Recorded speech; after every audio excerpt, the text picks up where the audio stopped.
Very social group here today. Good morning and welcome to the Board of County Commission meeting of June 4th, 2024. If the clerk could call the roll, please. Commissioner Barnett. Here. Commissioner Baxter. Here. Commissioner Bernard. Here. Vice Mayor Marino. Here. Mayor Sachs. Here. Commissioner Weiss. Here. Commissioner Woodward. Here. Thank you. There is a quorum. Vice Mayor Marino, would you please lead us in the invocation and the Pledge of Allegiance?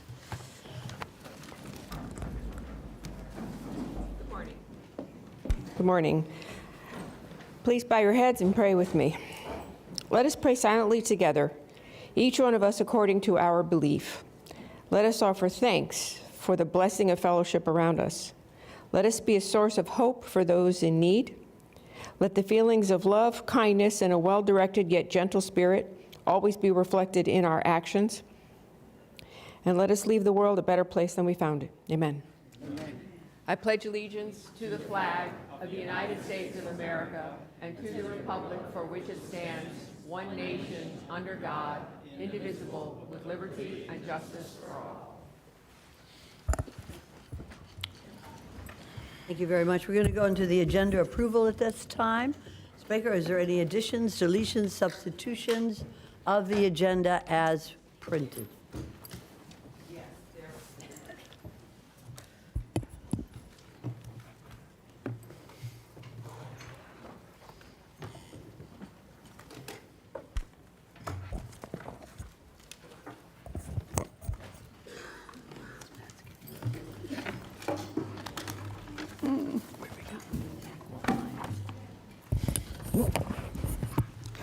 Good morning, Mayor. Good Sorry morning, for the Ms. delay. Baker. On page 32, 3AA2 has a revised motion summary. On page 39, we have a revised summary as well. In addition, on page 42, we have a revised summary. And on page 44, we have a revised motion as well as summary. On page 45, we also have a revised summary. I do apologize for so many revisions, but this was a short turnaround time. Very good, thank you. I'd like to see if the board would agree to adopt the agenda as modified. I have first from Commissioner Barnett and a second from Commissioner Woodward. All those for, anybody opposed? See that it passes unanimously, 7-0. The agenda has been adopted as modified. And we're about ready to go to the consent agenda at this time. And does anybody wish to pull any item from the consent agenda at this time? Yes, I see Commissioner Baxter. Go right ahead, Commissioner. Thank you, Mayor. I would like to pull page 32, agenda item 3AA2 from consent.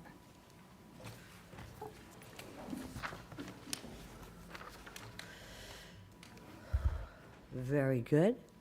I'll second. And we have a second from the Vice Mayor. You're recognized if you'd like to say anything about it at this time, or, oh, I see, we're going to take a vote. All those with us to pull, To move No. to consent agenda. we have a second. We already have a poll. Okay, then you can vote. She pulled it, okay. So we're going to look at the rest of the consent agenda at this time.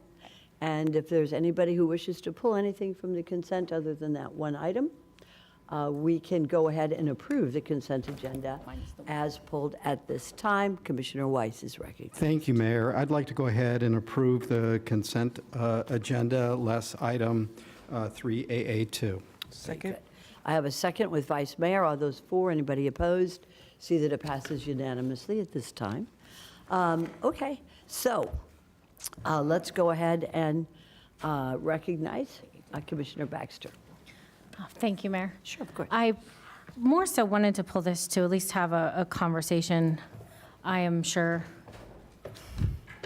We have had several discussions around PalmTran, and I saw that we're purchasing 3 electric buses, and it looks like it's a sum of a very large amount. So if we could get a breakdown of where those funds are coming from, and maybe a little more discussion on, is this the direction we as a board would like to head with converting all of them to electric? Very good. All right. Mr. Todd Bonlaren, you're recognized. Good morning, Mayor, Vice Mayor, Commissioners. Thank you, Commissioner Baxter, for bringing this item up. It's obviously an important item to us at PalmTran, and I think the broader conversation is very warranted. We have had a number of discussions, both at the Board of County Commissioners over the past years, on the issue of electrification of vehicles, and particularly as a policy discussion.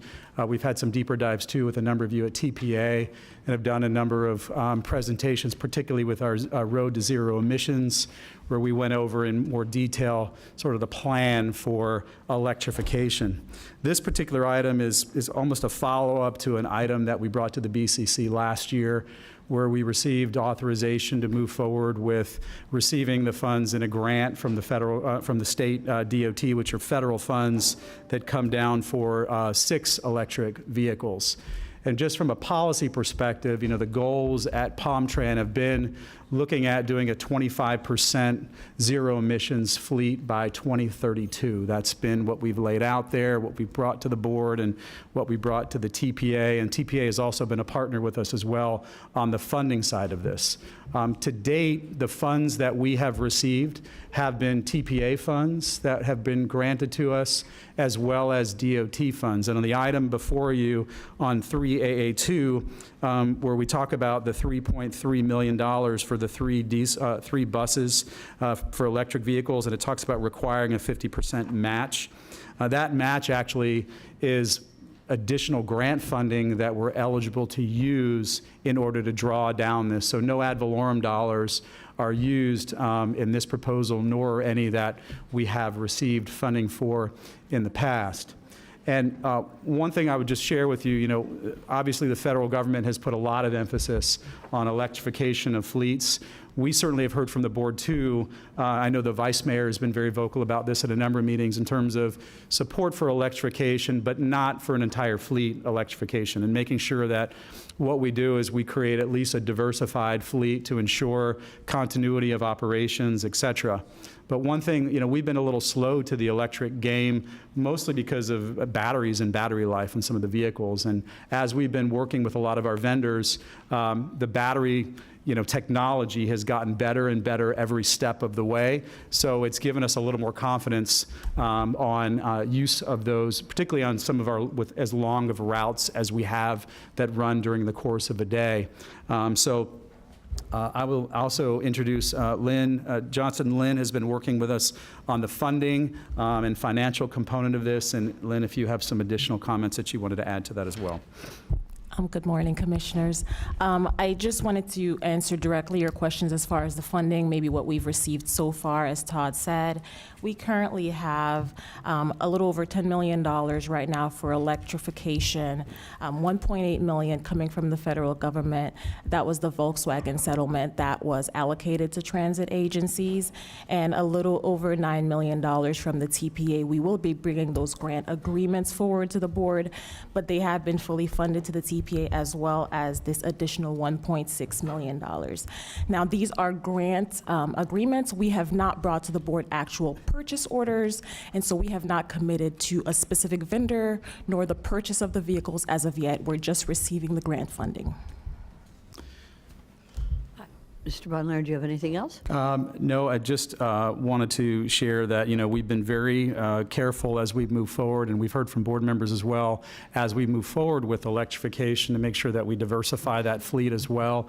So, there's about 4 vendors that we have brought to Palm Beach County to demo their particular vehicles, and want to make sure in an ever-changing environment of technology and suppliers that we don't maybe get into one particular vendor or the other, and make sure that we continue to diversify that as we move into the future. So I would also say that, on a federal side, these dollars are not eligible for us to use for something else.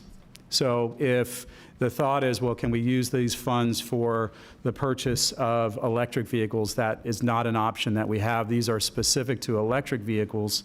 And that being said, we also feel like if we were to not move forward on the electrification, we would have to dig deeper into some of our federal grant funds that we have to replace these vehicles with electric vehicles. And we're trying to use some of those funds for things like bus stops and, shelters and the like to move forward with those. So again, there's sort of a cost-benefit analysis to it, but I just wanted to be clear that our goal was not for a complete electrification of our fleet. It was just a diversification and a goal that we set forward. So that's it, Madam Mayor. Thank you very much for that. It was very comprehensive. Commissioner Baxter, do you have any questions or comments? Or certainly any questions for the staff on this? Yes, please.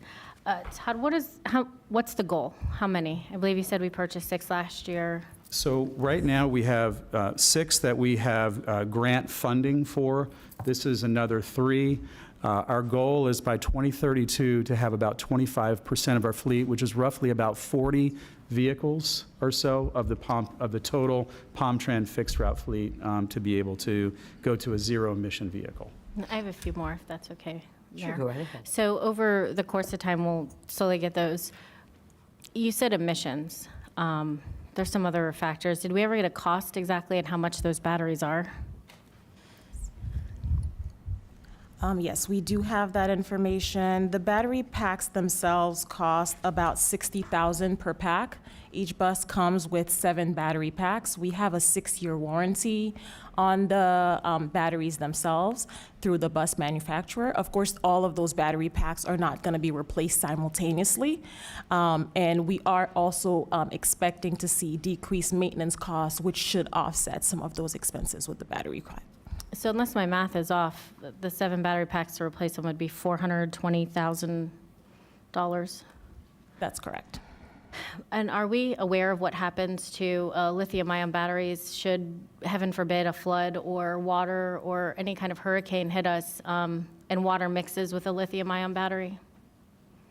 I'm not sure about that. Fire explosion. They explode, and you can't put it out. So this is a concern, I believe, especially in Florida, when we're talking about electric vehicles, safety of our passengers, safety going forward, and cost. If that happens, we're 25% of our fleet is electric. We then have to replace $420,000 worth of batteries.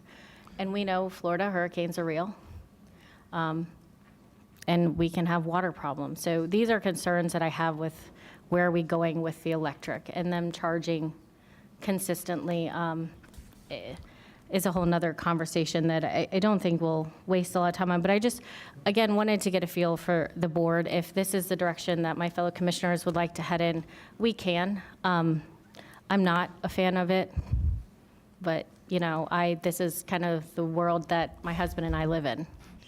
So just having a very close understanding of how electric isn't always the best answer. But that's me. So thank you, guys. Okay.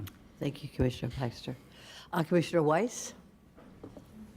Thank you, Mayor. I'd like to move item 3AA2, motion to adopt a resolution by the Board of County Commissioners of Palm Beach County approving the public transportation grant agreement and approve a budget amendment of $1.690027 million to the PalmTran Grant Fund.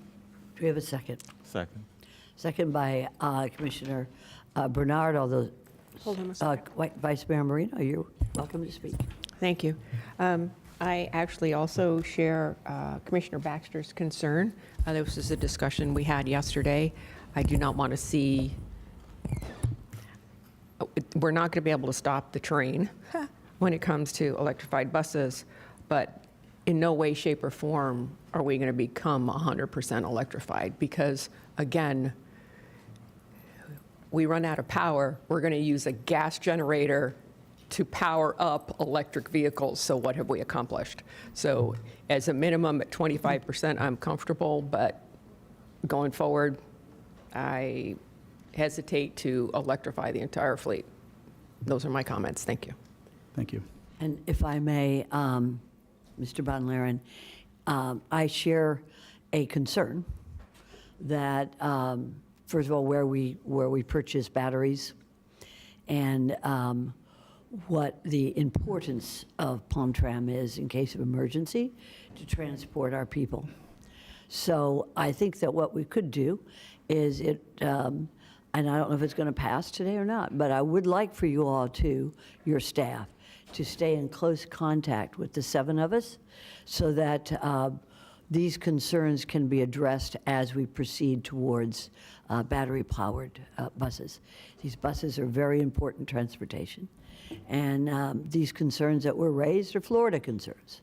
I know these are federal grants, which are important for us to take advantage of. However, Florida has a unique climate, and we have a very large population. I don't want to see any vulnerability on our transportation system. So, and you will stay in touch with all 7 of us as this progresses. Also, I'd be very interested, and you can do it by email, as to the origin of the batteries. And if there's any issues with us getting greater, more volume of batteries as we continue to electrify our fleet. Okay, with that being said, we have a first, we have a second for passage. Do we need a roll call, or should we? No? Okay. Then all those for, anybody against? See that it passes 7-0 with the proviso that the staff will keep us advised. Thank you. Thank you. Thank you. So much. Okay, we are ready to go on to special presentations at this time. And I'm going to ask, our county commissioners know how to do it. So with that in mind, let's proceed on to page 39. Yes. And we will start, of course, with Vice Mayor to my right, and to my left, Commissioner Weiss.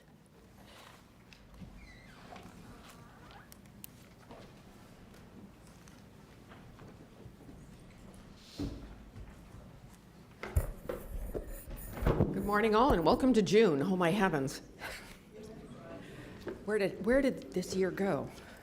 So as we start our proclamations today, we are declaring June 3rd through 7th as Code Enforcement Officers Appreciation Week. And I know we've got a group in the audience who are going to join us today, so may I have, I'm going to read off names. If there's any more or less, please come on down. Cindy Hoskins, Michelle Pagan, Richard Torrance, Dawn Sobik, Elizabeth Gonzalez, Larry Caracho, Dwayne Johnson, Richard Paget, Paul Rickett, Michelle Daniels. Good morning. Good morning, all. How are you today? Thank you for coming down. Good morning, Mike.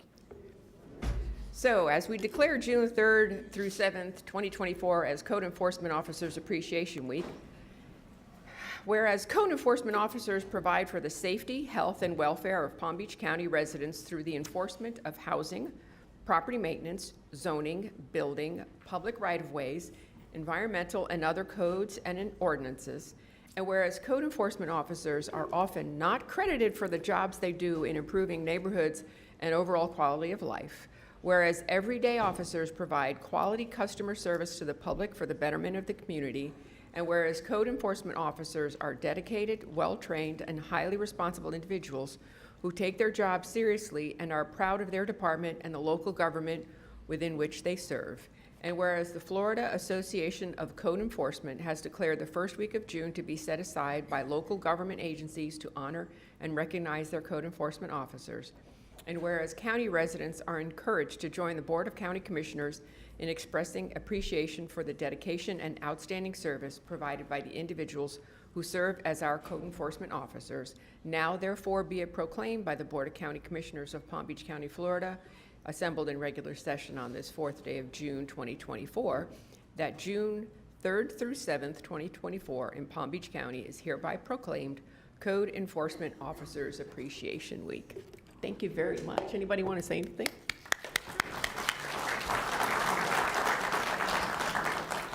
Thank you very much. We appreciate your recognition of our group. We are a fine team, and we work together well. And I thank the commissioners for your guidance and also for the collaboration that we do with all of our partners within Palm Beach County. Thank you very much.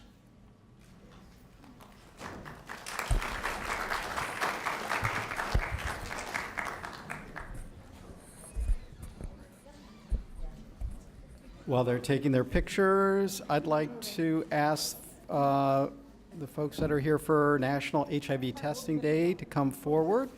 And I'd also like to take a moment of personal privilege and recognize State Attorney Dave Ehrenberg is in our chambers this morning.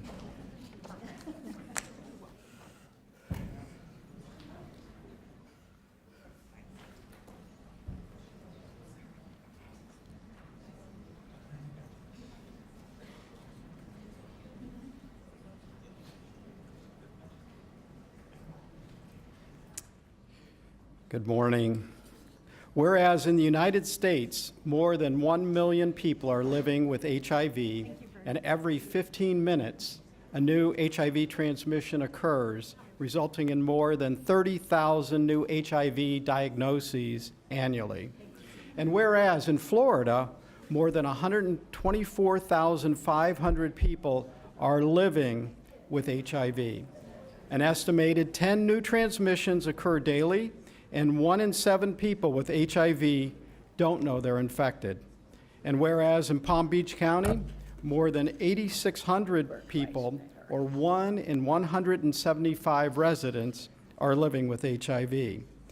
And newly developed, highly advanced treatments can deliver hope and enhance the quality of life for those who are infected. These considerable advancements can only help individuals if they know their HIV status and are linked to the life-saving medical care.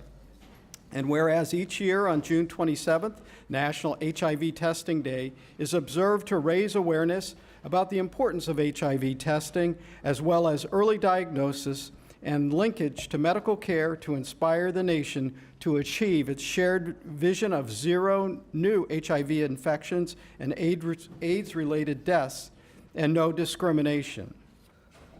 And whereas the joint United Nations program on HIV/AIDS established an ambitious 95, 95, 95 global targets for 2030, where 95% of all persons with HIV will know their HIV status, 95% of all people diagnosed with HIV will receive sustained antiretroviral therapy, and 95% of all people receiving ART will have viral suppression. And whereas this year marks the 30th annual observance of National HIV Testing Day, and the Palm Beach County HIV Community Prevention Partnership and Palm Beach County HIV Care Council through its partners are working together to provide HIV testing throughout the county from June 23rd to June 29th, 2024. And whereas all county residents are encouraged to take an HIV test to know their status, and to participate in activities and observances designed to increase awareness and understanding and promote prevention initiatives to end the HIV epidemic. Now, therefore, be it proclaimed by the Board of County Commissioners of Palm Beach County, Florida, assembled in regular session on this 4th day of June 2024, that June 27th, 2024 in Palm Beach County is hereby proclaimed National HIV Testing Day.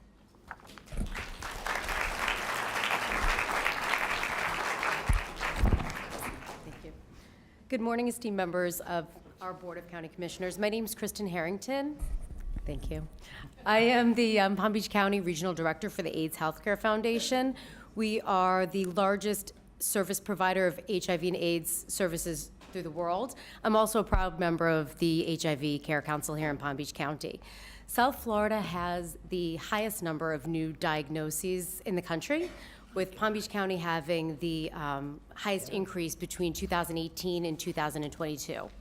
So today we're proclaiming this National HIV Testing Day, and it's a crucial reminder of the importance of knowing one's HIV status.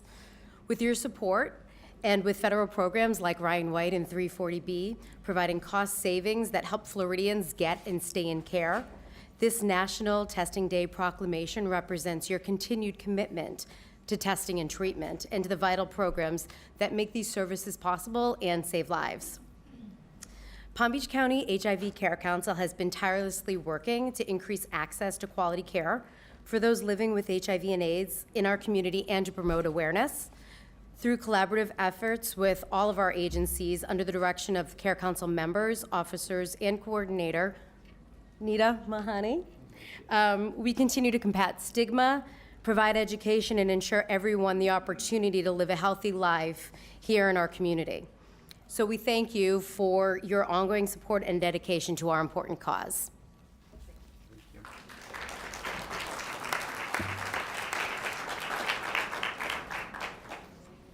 Commissioner Barnett, you go right ahead, and Commissioner McBurnett. Thank you, Mayor. Good morning, everyone. It is my honor to present this proclamation to Friends of Fisher House. Friends of Fisher House has consistently demonstrated an unwavering commitment to supporting our military families during their times of greatest need. Their efforts embody the spirit of community and service that we all strive to uphold. Okay. I'd like to invite Ms. Lauren Bergson, President of Friends of Fisher House, to join me at the podium. And your guests. Shelley Prickett, Fred Angelo, John Rothberg, Rick Salvatore, and Corey Price. A proclamation of the Board of County Commissioners of Palm Beach County, Florida, declaring June 4th as Friends of Fisher House, Inc. Day. Whereas the Fisher House Foundation, Inc. is an international nonprofit that works alongside the Veterans Health Administration to provide complimentary quality of life service for active military members, veterans, and their families. And whereas the Fisher House program was established in 1990 by Zachary and Elizabeth Fisher in response to the recognized need for housing for military families while their loved ones were hospitalized. And whereas currently there are more than 95 Fisher houses in the United States and abroad, the Friends of Fisher House, Inc. supports the West Palm Beach Fisher House that opened in 1995 to ensure military families experience the comforts of home while a loved one is receiving vital care at the West Palm Beach VA Medical Center or a nearby facility. Very sad. And whereas in 1998, veterans Dennis Kohler, Thomas Corey, Gerald Klein, and Frank Hogan founded West Palm Beach Friends of Fisher House, Inc., which contributes to the mission of compassion and philanthropy that continues to inspire and benefit countless families. And whereas Friends of Fisher House, Inc. Board of Directors President Lauren Bergson honors her father, Captain Joseph M. Bergson, a U.S. Army Ranger killed in action in Vietnam in 1972 through her volunteerism. And whereas she has contributed to the community through various organizations, including serving as a director of the Wounded Veterans Relief Fund, Sons and Daughters in Touch, and Friends of Veterans, Inc. And whereas Lauren Bergson led efforts to educate the community about POW, MIA, and Gold Star families that sacrificed a loved one who was in the service to our nation. She spearheaded the installation of the Gold Star Families Memorial Monument in Trinity Park, West Palm Beach, and 15 Gold Star Memorial markers throughout Palm Beach County. Now, therefore, be it proclaimed by the Board of County Commissioners of Palm Beach County, Florida, assembled in regular session on this 4th day of June, 2024, that June 4th, 2024, in Palm Beach County is hereby proclaimed Friends of Fisher House, Inc. Day.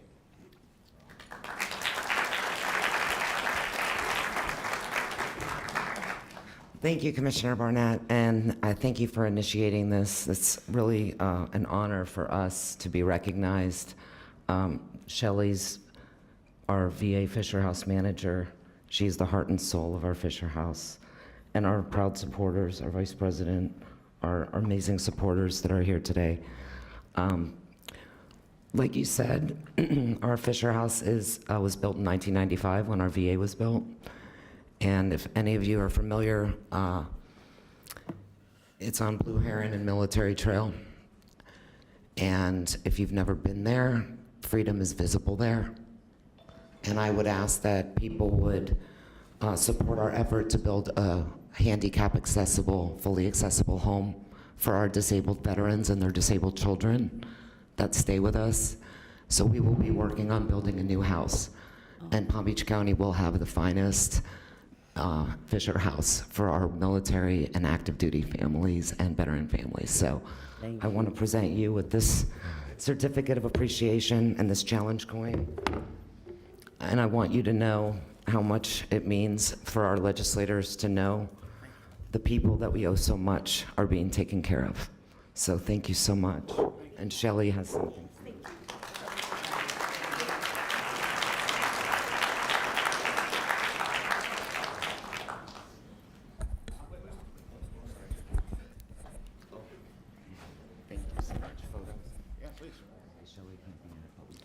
Would Kelly Powell, CEO of Community Partners of South Florida, please come forward? Myra, wow. Jakova, Natalie O'Hara, Jamie Lee Bradshaw, Linda Charles, Suzanne Shirley, and Charlotte Pelton, please come forward.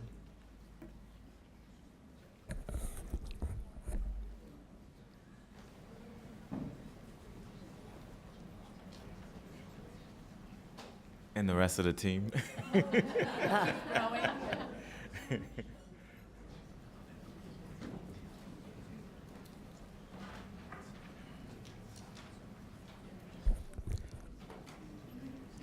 This proclamation declaring June 1st through the 8th, 2024 as the Neighbor Works Week. Whereas Community Partners of South Florida is the trusted leader in comprehensive community development, investing in people, places, and systems so neighborhoods and residents can thrive. And whereas Community Partners of South Florida is a chartered member of Neighbor Works America and has served Palm Beach County for 38 years. And whereas the Neighbor Works Week celebrates the way Neighbor Works America, a network of organizations and residents, work together to enhance lives. And whereas Neighbor Works Week showcases the work of local organizations empowering people to act so they can achieve their goals for safer, more secure housing and healthier, thriving communities.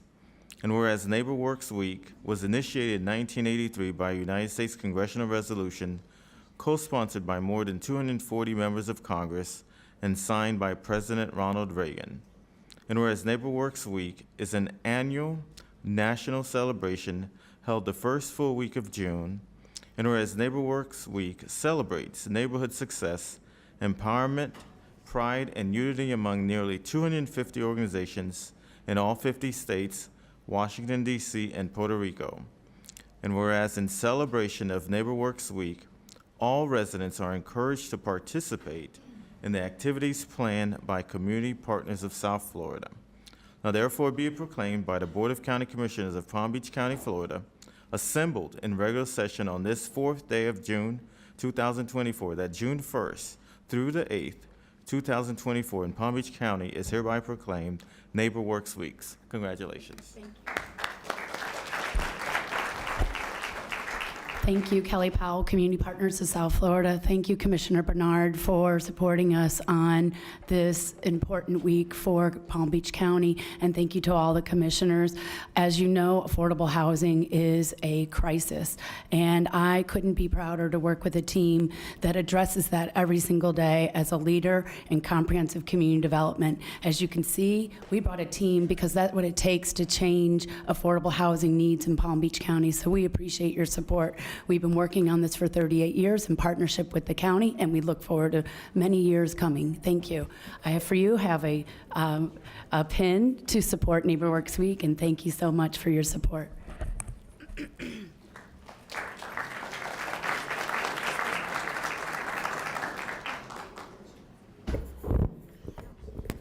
Is Dave Ehrenberg in the house? If you are, come on up, Mr. Ehrenberg. And if you'd like, we could also invite up Mark Freeman, and L. Johnson, and Adrian Ellis, or anybody else from the State Attorney's Office team at this time.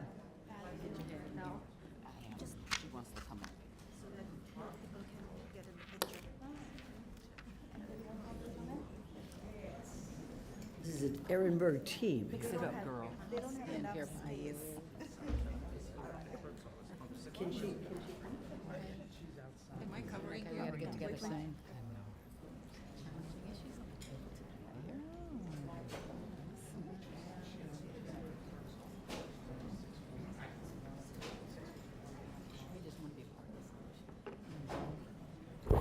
Now, who's minding the office? Huh? Nobody? No, no, no, don't tell anybody. Sure.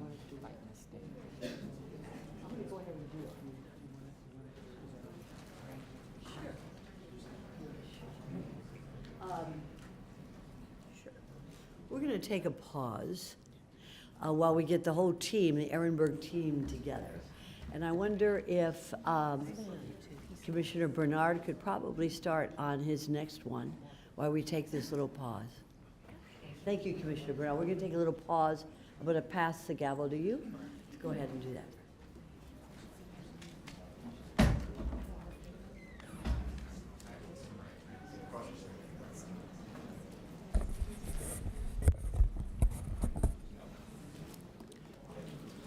Thank you, Madam Mayor. Would James Green and Taruna Malhotra please come forward?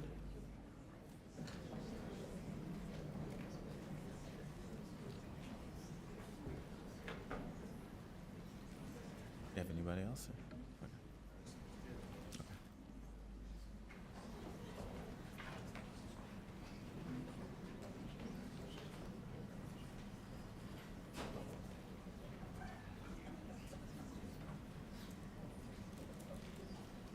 How you doing? Good to see you.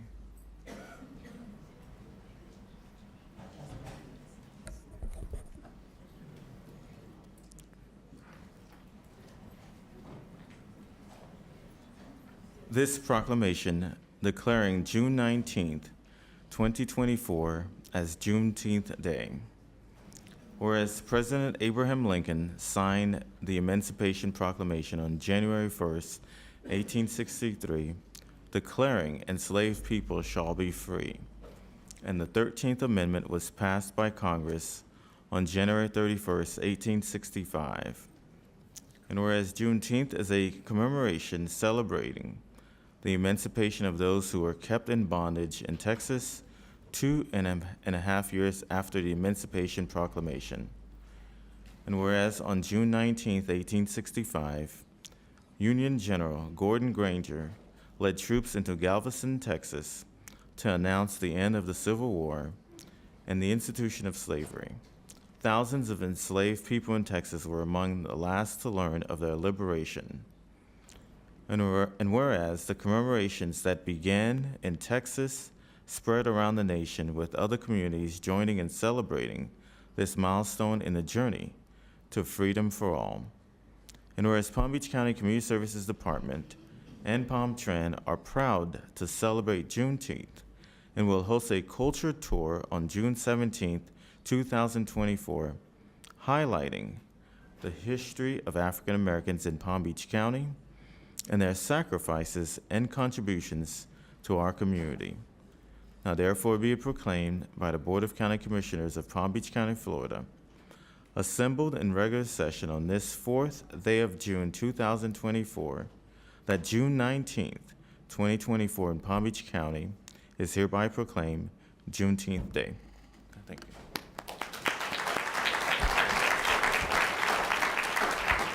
Thank you, Commissioner Bernard, Commissioners, Mayor, Vice Mayor.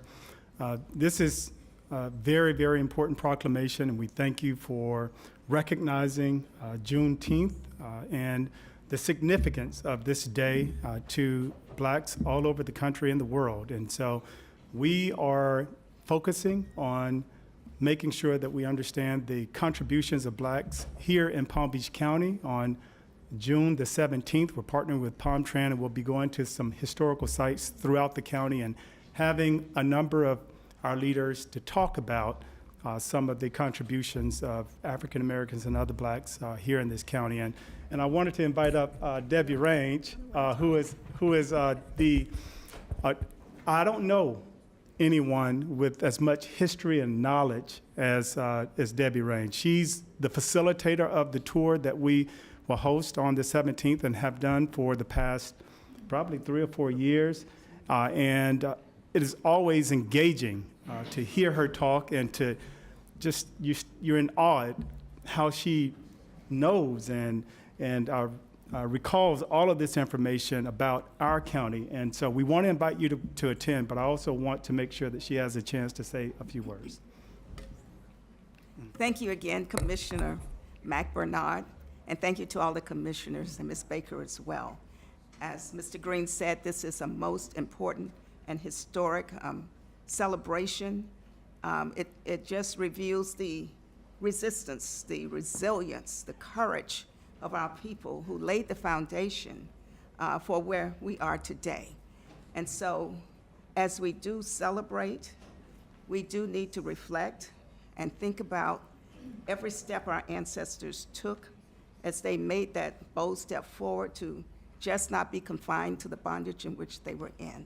And so we thank everybody in Palm Beach County for this proclamation, and we wish y'all the best. Thank you.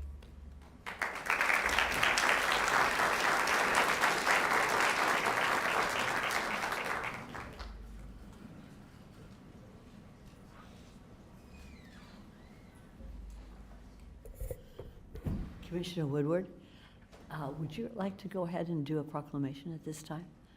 Thank you. You can come on over here.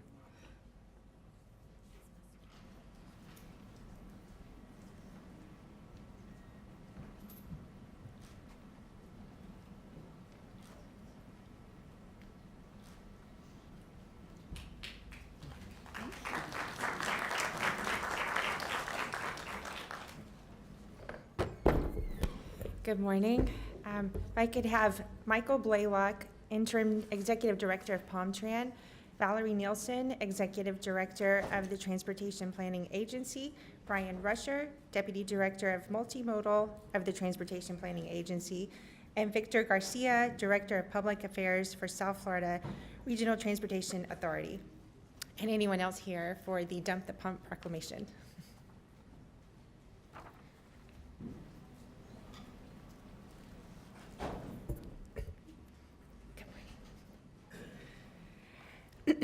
Whereas public transportation is critical in transporting essential workers, reducing traffic congestion, and creating cleaner air.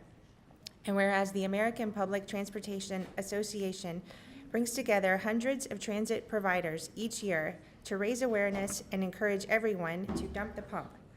Whereas PalmTran, working closely with the Palm Beach Transportation Planning Agency, provides 28,000 rides daily and encourages everyone to use the promo code, listen carefully, Transit 2024 in their Paradise Pass app from June 16th to 22nd to ride for free.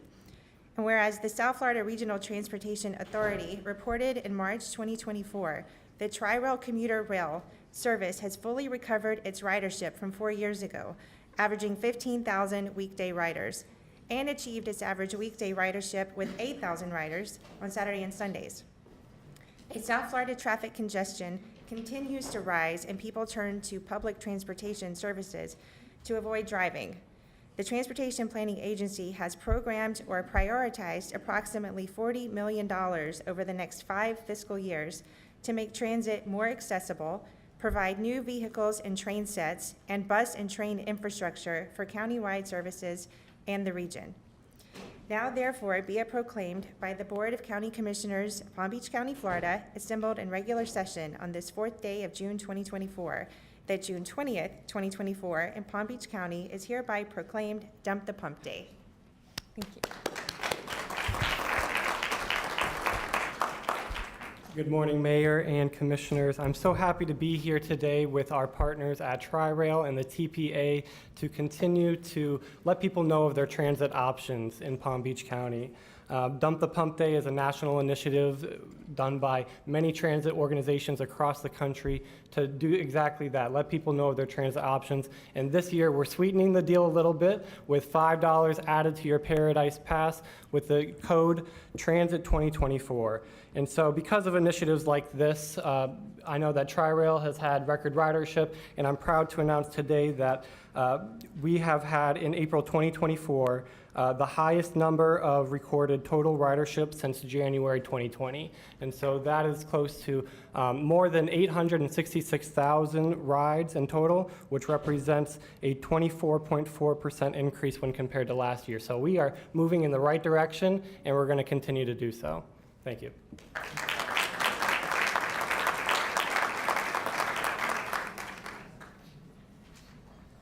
quickly thank you, as I always do every time we come up here, thank the commission for being very supportive of Tri-Rail throughout all the years, the 35 years that we've been running service. As Commissioner Woodward, who's part of our board, already shared, Tri-Rail is one of the only systems that has recovered its ridership, and we made a special announcement last week that the board approved for us to run an express train from West Palm Beach, stopping at Boca, Fort Lauderdale Airport, and down to make a one-seat ride connection into downtown Miami. Same thing on the way back. So would love to see more residents who have been supporting of the system to continue to use it and help solve the problem of getting around South Florida. So thank you very much.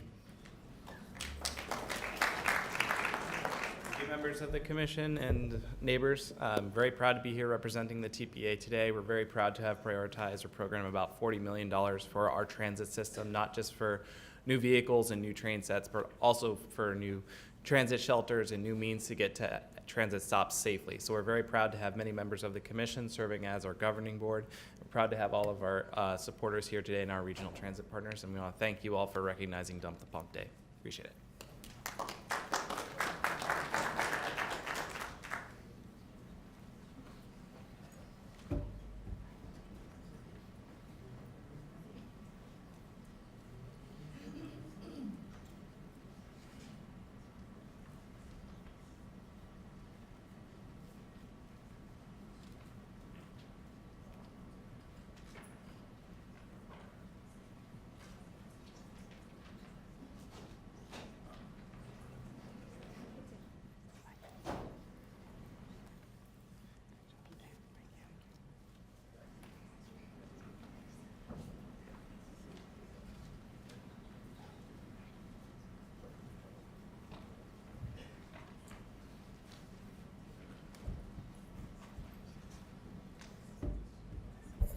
I think we're ready to proceed. I'd like to take a matter of personal privilege at this point and to recognize the new Mrs. Dave Ehrenberg. Would you come on up and join your husband at this point? You don't mind. We are good friends. And this is why we took a pause, ladies and gentlemen, out of respect for his new wife to be here. I think that's really a sign of a beautiful relationship and a long-lasting marriage. So we're going to proceed on.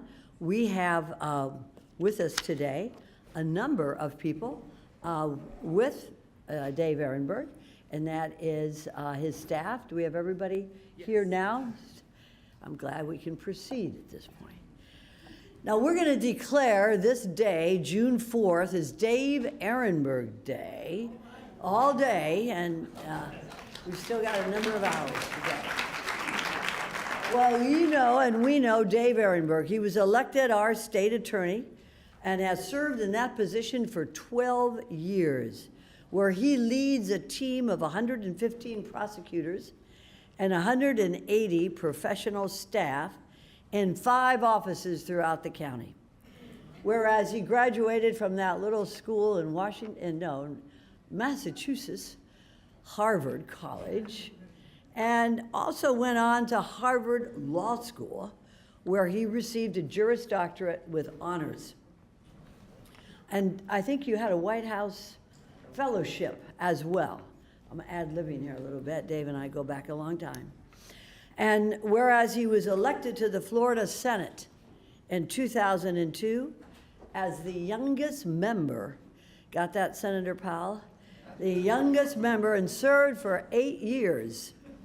And whereas Mr. Ehrenberg was a special prosecutor for prescription drug trafficking, and he was designated as drug czar. He led an anti-pill mill initiative that helped clean up this clinic industry and reduce the number of people dying each day from oxycodone abuse. And whereas as state attorney, he's continued his work to save lives from drug overdoses. He created the Sober Homes Task Force that has made more than 120 arrests for patient brokering and insurance fraud in the rehabilitation industry, and has led to several new Florida laws and regulations that have been models for other states in the country. His leadership has led to high state rankings in conviction rates, this is a lot for your team as well, for both felonies and misdemeanors, a decrease in the number of juvenile direct files, and greatly improved working relationship with local, state, and federal law enforcement agencies. And we know that our state attorney, Dave Ehrenberg, is a guest on MSNBC's Morning Joe, where he passionately speaks out on legal issues, particularly those related to the criminal justice system. Therefore, be it proclaimed by the Board of County Commissioners of Palm Beach County, Florida, assembled in regular session this 4th day of June 2024, that this day in Palm Beach County is hereby proclaimed Dave Ehrenberg Day.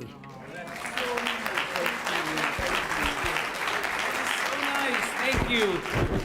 Thank you so much. I really am honored. It's been a wonderful 12 years as your state attorney and 8 years as state senator before that. Commissioner Sachs, thank you so much. And to members of the Board of County Commissioners, appreciate you all so much. I did not expect to have a day of mine. Todd Bonlaren and your team. Now, if I show that to Starbucks, does that get me a free venti? Is that how it works? It's still $5. Okay. I'm here today because of the incredible staff that I have, the team that we have that makes our office go and serves our community so well. And the highest form of public services is, in my mind, is to protect public safety, is to make sure our communities are safe, our families are safe. And these are the people that make me look good in our office so successful. From left to right, Mark Freeman, our public information officer. And thank you, Mark, for your service.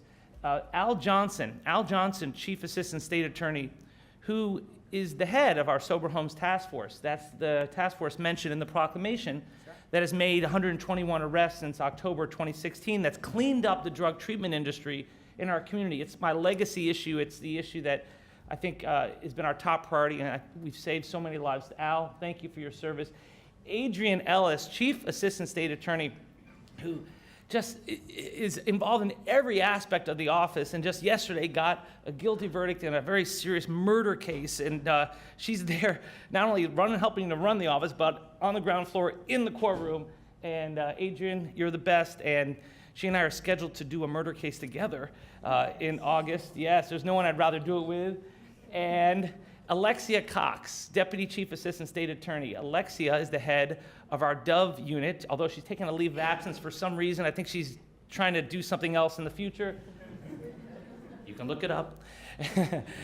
She's the head of our Dove unit, that's domestic violence elimination. She helped create a diversion program that's been a model now for the rest of the country. And she's the head of our CRU, our convictions review unit, which reviews convictions that may have been wrongfully decided, where someone could be stuck in a cell who did not commit the crime. And as prosecutors, it's not about convicting in every case. It's about doing justice. There is a difference, and that's what we're about. And of course, my wife, Sasha, so we're still newlyweds, so it's been a month, and I'm just very grateful for you, Sasha, and for you, my team, and for everyone else on the team who are watching in the office and will watch afterwards. I couldn't have asked for a better group of people. Although I'm stepping away from this position in 6 months, not for another 6 months, I'm not going to be stepping away from this community. I'm going to continue to remain involved, just in a different way. So God bless you. God bless Palm Beach County. I'm truly honored today and always to be part of this incredible community.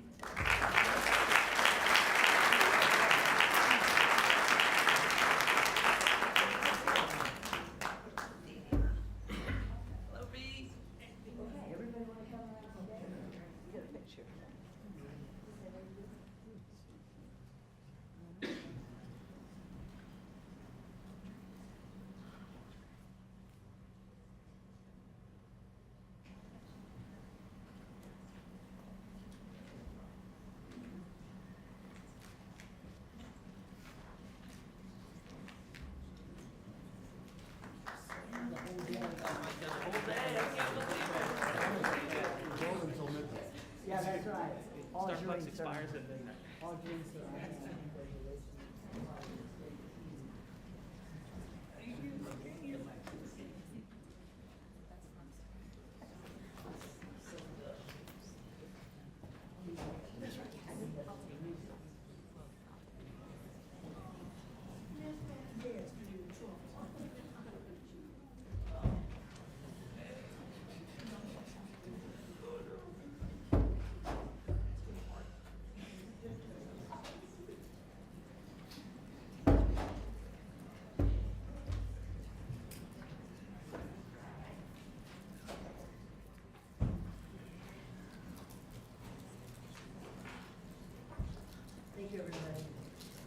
your patience. I think this is some of the best parts of our meetings. We're going to proceed now on to our regular agenda, which is found, if you're following, on page 40. And we are going to start. I see the staff. Ms. Collazo is always ready to go here. We are ready to start on the regular agenda, 5A1. And does anybody request a, yes? Madam Mayor, We have Commissioner Weiss, and then, I don't see your light on, Bert. He's going to take it. Let him. Yeah, let's make a motion to approve item 5A1, Madam Mayor. Second. Got it. Oh, very good. Do we have any comments? Otherwise, we will go. We do have a comment. Vice Mayor Marino, you're on. If anyone from Perro Farms is in the audience, I just want to say thank you. You made my mom really happy with your string beans, and I also can find them up in upstate New York. So when we're talking about how we partner here with the agricultural community and how important it is to the rest of our country, I found them in a little tiny shopping center up in upstate New York. So thank you to the Perro family. They've been on this property for a very long time. They continue to work the land, and I think it's a wonderful use of our land. It's just what the dollars were for, how we've protected agriculture here, and I just want to say thank you, and let's go. Okay, all those for. Anybody opposed? See that it passes unanimously, 7-0. All right, do we need a separate for? Okay, so let's do on. Madam Mayor, I make a sir. motion to approve item 5A2. Very good, and I have a second with Commissioner Weiss. All those for, anybody opposed? See that that also passes, 5A2. Thank you very much. That was a very quick presentation. Okay, going on to 5A3, A, B, and C. All right, and if I could have, we have a presentation. Does folks want a presentation at this time? I see We just have our cards. we have several cards. Okay, very good. Commissioner Weiss? Thank you. Deborah Range. As you hear your name, come on up to the podium. How many cards do we have, Commissioner? One. One, okay. Good morning, ma'am. Good morning, and thank you to the Board of County Commissioners, to my Commissioner, Mr. Mac Bernard, and to Ms. Baker. My name is, again, is Deborah Range, and I'm the president for the Palm Beach County African Diaspora Historical and Cultural Society, and I'm speaking in support of this particular agenda item. So your approval of the funding for the African American Museum at the historic Roosevelt High School will allow for the continuation and planning and gathering of resources that will result in the long-anticipated and much-needed Museum of African and African American History and Culture. We did an extensive research project about the black high schools that were reduced to middle schools during desegregation, and we were wondering what happened to them. And it revealed that through the cooperation and agreements of cities and counties and school boards around the state, that many of the former high schools have been restored, or they've been turned into community centers and museums. And so this is why we ask for your support for this particular funding to restore this high school. And it will be dedicated to the celebration and dissemination of history and culture of the diaspora. It is even more important than ever to promote the understanding, the appreciation, the advancement of the Black experience through programming, exhibits, activities that teach the real local and national history and celebrate the resistance, celebrate the bravery, the resilience of the ancestors through a global lens. I ask for your support. Thank you. Thank you so much, ma'am. Are there any other comments or questions by members of the board? Commissioner Barnett, you're recognized. Thank you, Madam Mayor. I know we don't have any additional cards, but I do have letters of support from the community that I would like entered into the record. You go right ahead, sir. For support for the Multicultural Resource Center, which I'm hoping the Board of County Commissioners will approve today. It's a very important need for our community, in particular District 3. It will facilitate the educational, social, and economic progress of the communities that we all serve, directly in line with the county strategic objectives. Excuse me. Is there anything I need to do, or do I just hand these letters to the clerk? Very good, thank you. Thank you very much, sir. Thank you. And Commissioner Bernard, you're recognized. Thank you very much, Madam Mayor. I'd like to make a motion to approve item 3A, B, and C, and I'd like to comment after I make that motion. And I'm sorry, would you, I didn't hear the last. 5A, 3A, B, and C. Very good. And we have a second by Commissioner Barnett. I'd just like to say a few words about this issue.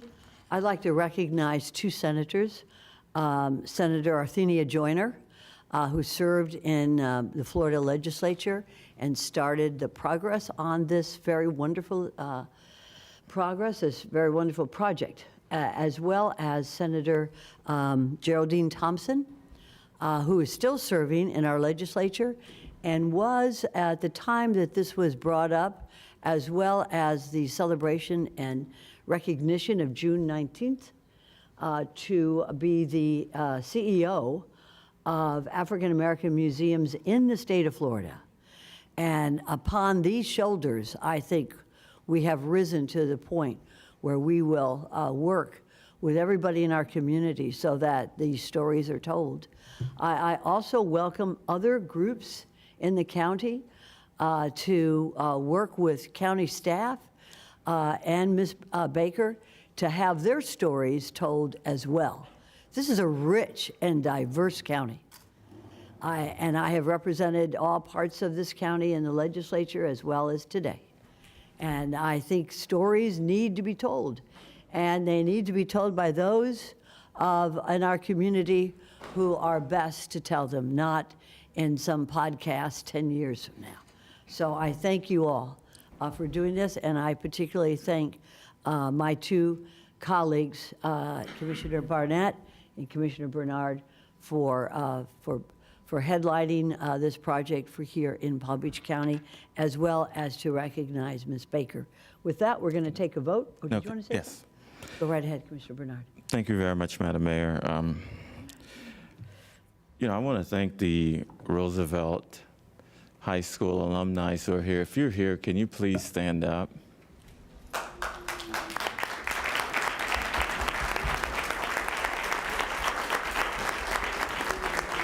With the permission of the board, I'd like to have a picture taken of those of you who are wearing, who are alumni.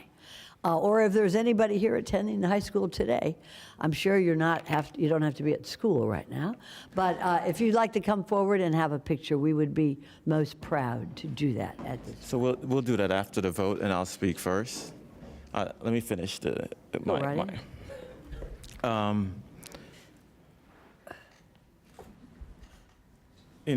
just want to, this is really about the community in terms of a community project where there's a need and the entire community came together to bring this issue forward. So first of all, I want to thank the Community Foundation. We have Danita MK, who is here, who took the initiative to step up to be a partner with this issue. County administration, Ms. Baker, Izumi, county staff for working on this agreement and to have it to be heard today on June 4th. The Cultural Council of Palm Beach County, and for continuing to be a partner with us to move this issue forward. The School District of Palm Beach County, specifically you have a school board member, Edwin Ferguson, and I see former school board member, Dr. Debbie Robinson, who's in the back. So thank you for being here. And of course, the city of West Palm Beach. So I'm looking forward to us establishing an African American History Museum and library in Palm Beach County, and this vote that we take today will take a step forwards. Thank you very much, Madam Mayor.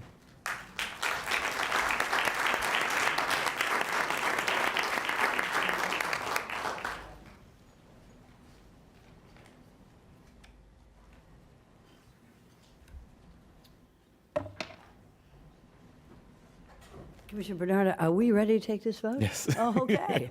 Very good. All right, all those for, anybody opposed? See that it passes unanimously, 7-0.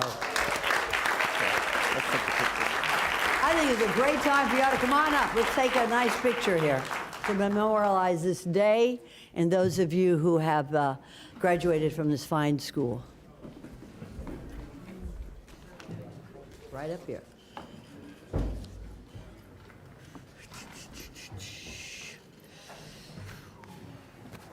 Barnett and Matt.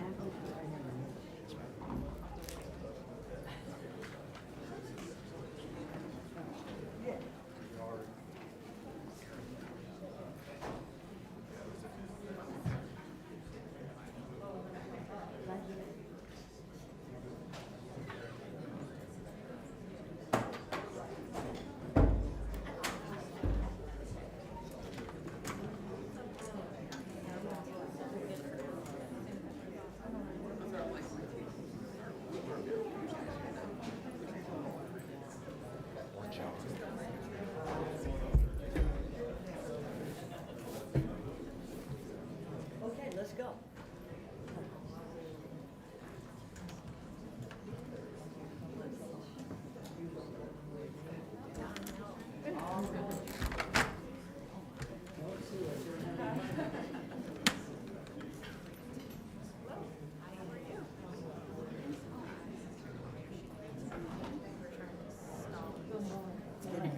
Where would you like to?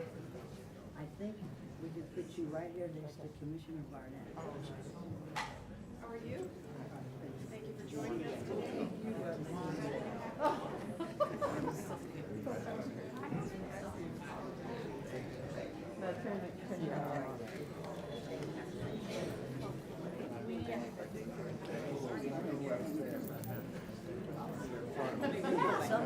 I'm getting in the back. People in the back? Short people?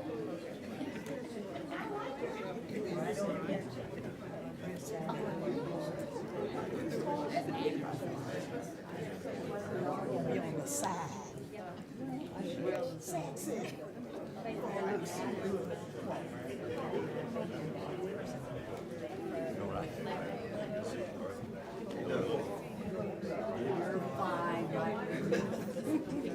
Can I get a shirt? Yes, yes, you may. Everything.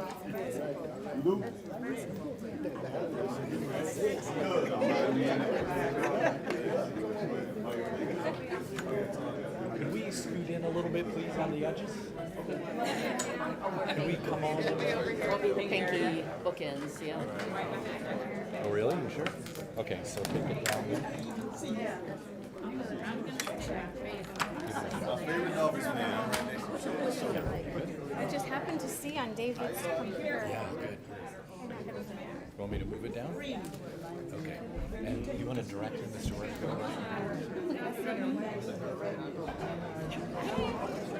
Well, then you need to be up. Yes, you do.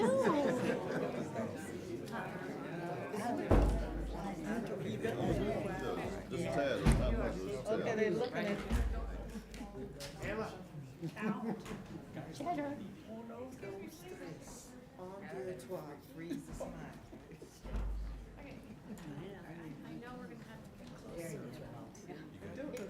Oh, she's on the ball.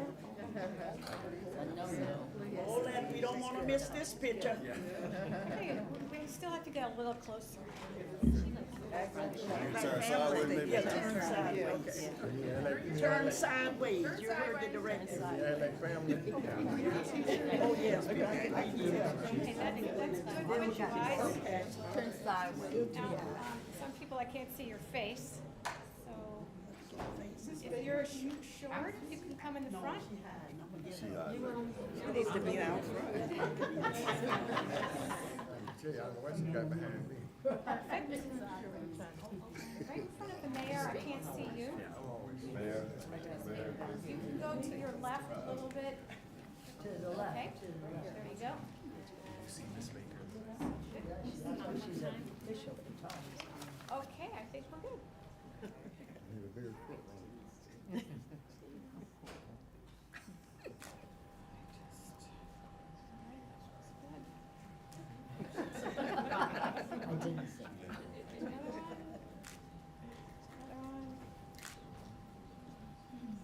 Somebody's gonna get a referral in a minute.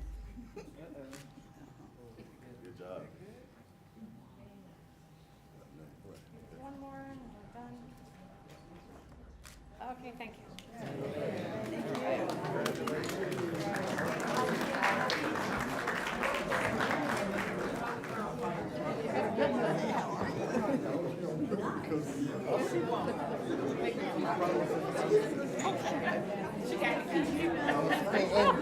Right, because Joe might get mad.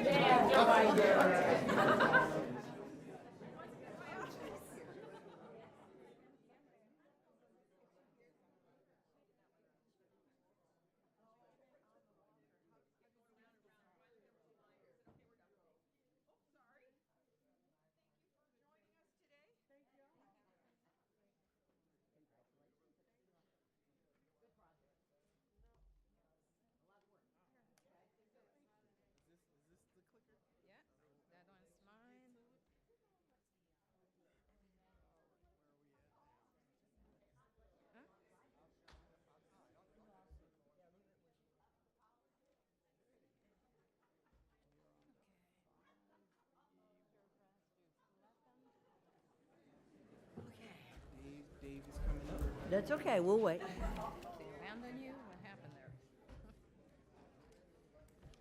We have two non-speaking cards.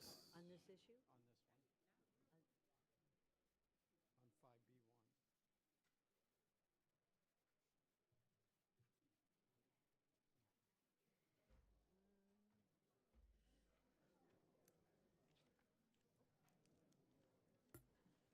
Very good.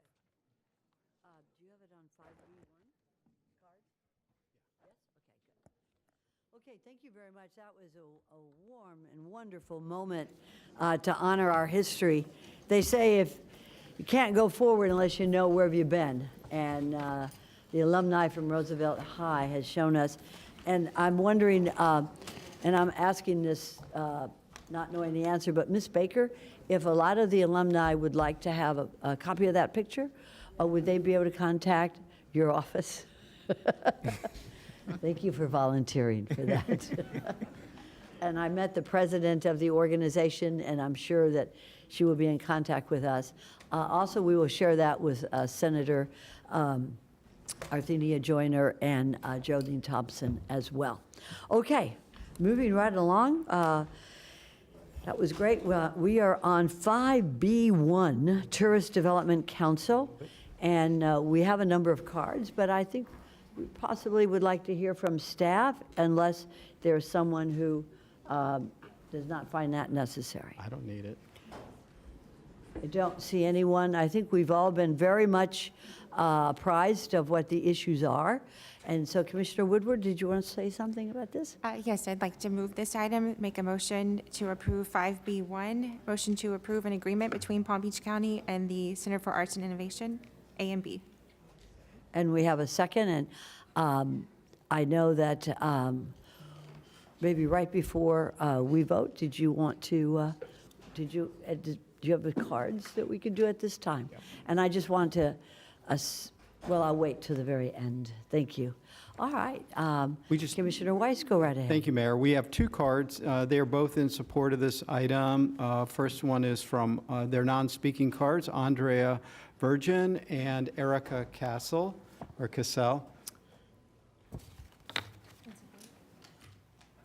And those will be received and filed. Is there any speaking cards at this time? Okay. Commissioner Woodward, you're recognized. Thank you. I would just like to thank the board, Administrator Baker, for working on this project, and also Tourist Development Council, Cultural Council, I'm on that board. There's a number of community partners that are serving on this. And for Andrea Virgin and her team, this is a really amazing project for South County. And it's not just like a performing arts center. There's so much to it that will provide a much needed gap filler for our county between West Palm and Fort Lauderdale.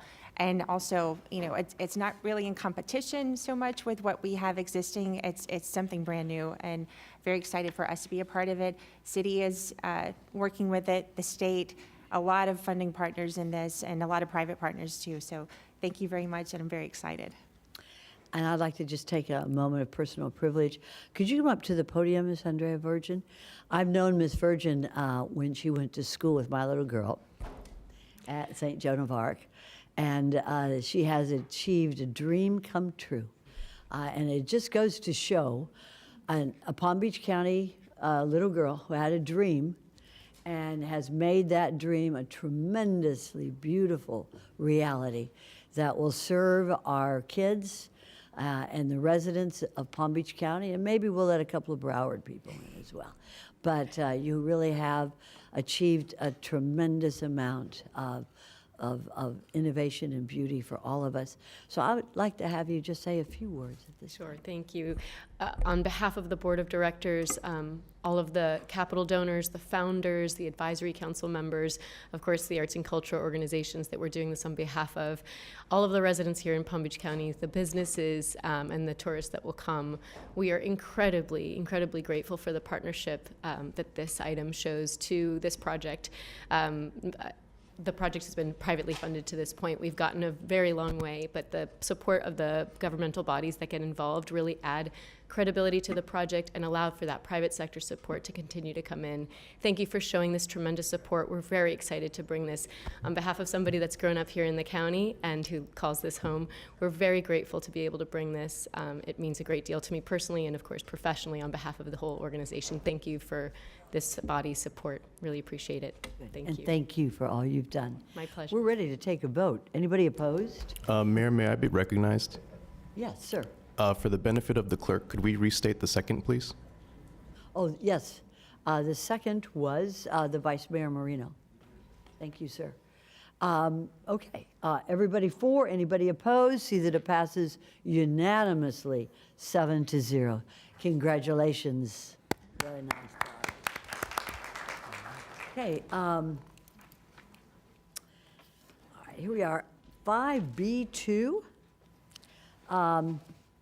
I think we have the same staff here.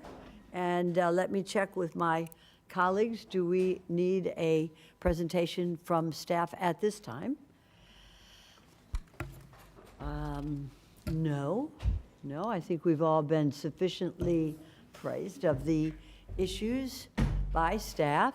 So at this time, unless there is, we have a comment by Commissioner Weiss.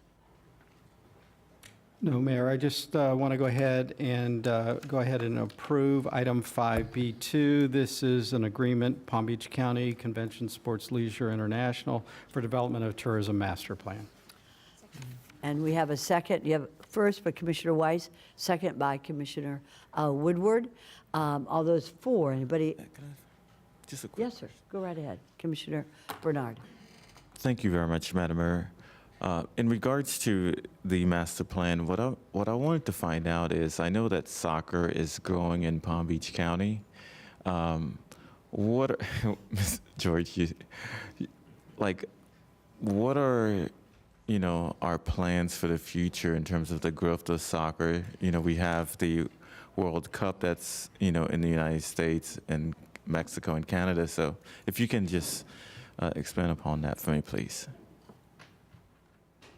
You recognize. Thank you, Commissioner. Soccer is the most highly participated sport across the globe, and it's certainly incredibly robust here in the Palm Beaches. From a sport event perspective, over the last several years, we've hosted some of the nation's largest tournaments, Development Player League, AYSO, on the less competitive side, but a tournament style and so forth and so on. Last year, we had 6 international teams training in the Palm Beaches in preparation for CONCACAF. We have Team Uruguay actually training this month as they prepare for Copa America. And there has been discussions. I know there's been reach outs to our sports commission and I believe various other community stakeholders about a desire to have a minor, or I should say a professional soccer team here, not MLS, but a USL team in this county. So it is a big part of our sport tourism fabric, and it's a concentration for us as we look to pursue events and recruit events to the county, both from a youth level to to collegiate to professional. All right, thank you very much. Thank you. Commissioner Woodward, you're recognized. Thank you very much. I'm very excited about the master plan that you'll all be putting together. I've spoken to a number of you, a couple of, I don't want to say concerns, but just discussions with how we manage the growth of tourism and sports, environmental, and keeping our residents in mind that it doesn't grow so quickly that they begin to hate tourism as an industry in this county. And, you know, it's a balance that we need to strike as we expand what we have and share. Residents, we're sharing our home. I mean, I like to joke, you know, I live where you vacation. We want our residents to continue to want to share that, because if they hate our tourists, then they're also going to be unkind to them and they're not going to come back. So it's a balance as you have this plan moving forward to keep that it's manageable for those of us who live here and our residents, and also keeping the people coming, because we want them to keep coming back year after year and shopping with us, eating in our restaurants, staying in our hotels. It's a good industry, but again, just keeping in mind not to let it go too far too fast, and then people won't be happy. So thank you for this. I look forward to it. Very good. Thank you. Commissioner Baxter, you're recognized, and then Vice Mayor Marino. Thank you, Mayor. I was looking through your presentation, and it does say a diverse tourism asset. So I want to thank you for, you know, looking at how we can bring people here. One of the things I think most of the people know that has been very near and dear to my heart has been finding a replacement for the Moroso, the racers. And it brings tourism, I mean, a road course, and so on. I mean, we have it growing. We have a lot around us. I mean, we have F1 races down at, you know, the Hard Rock Stadium. We have, you know, it's all around us. We have neighborhoods being built around tracks, I believe, in Fort Pierce. And I don't want Palm Beach County to miss out on that opportunity by leaving the racing community without anything. And so this it is very important, I feel, that if we can come together with the tourism, really just come together and find a place for them. And, you know, that requires dollars at the end of the day. And even potentially that space, if we could find another way to even get a hotel or campgrounds, however that looks, but finding a place for people to stay along with racing and coming to Palm Beach County, I'd really greatly appreciate it.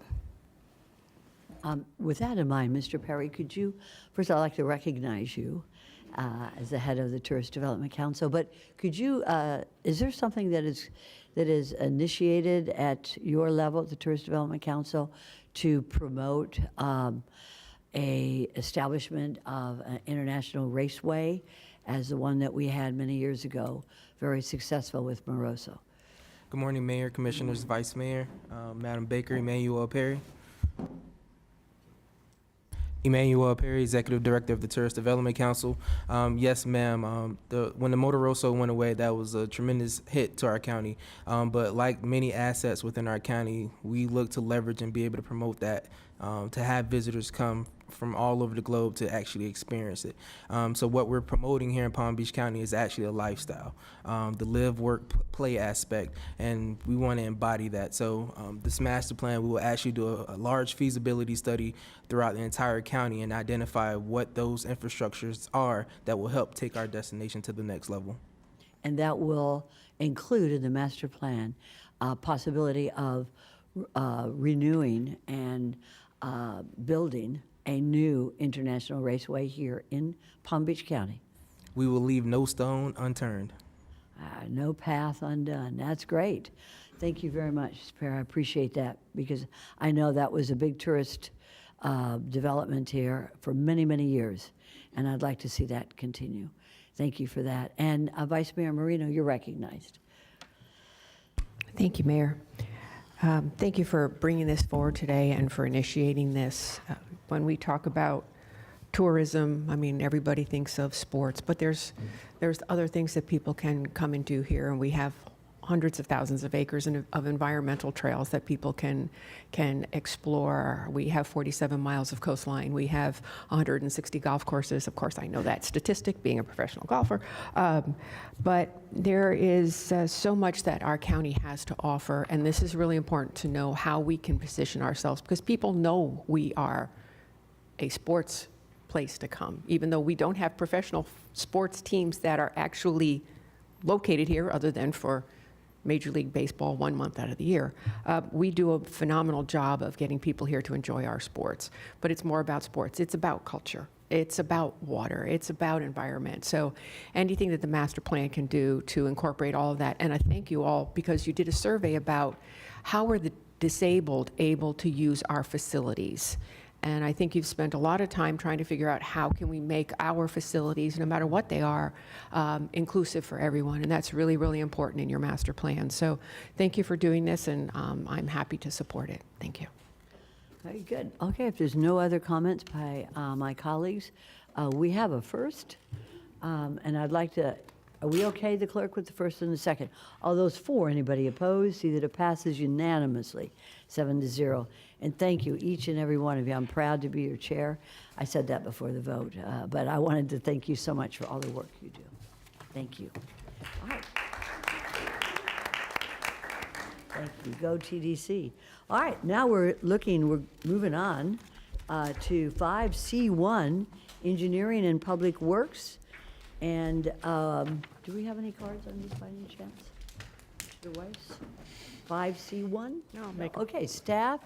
We have staff coming up. And again, I look towards my colleagues. Do we need, does anybody wish to have a staff report at this time? Seeing none.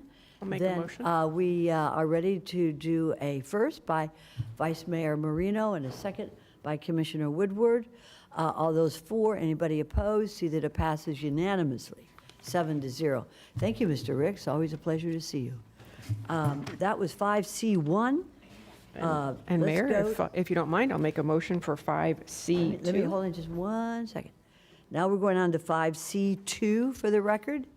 And anybody wish to have a hearing at this time?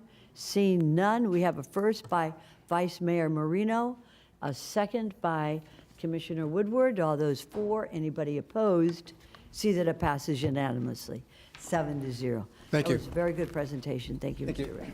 We're going on to 5D1A. And I'm looking at our attorney. For this, we would like to have a vote on D1A and B at the same time, or will they be separate?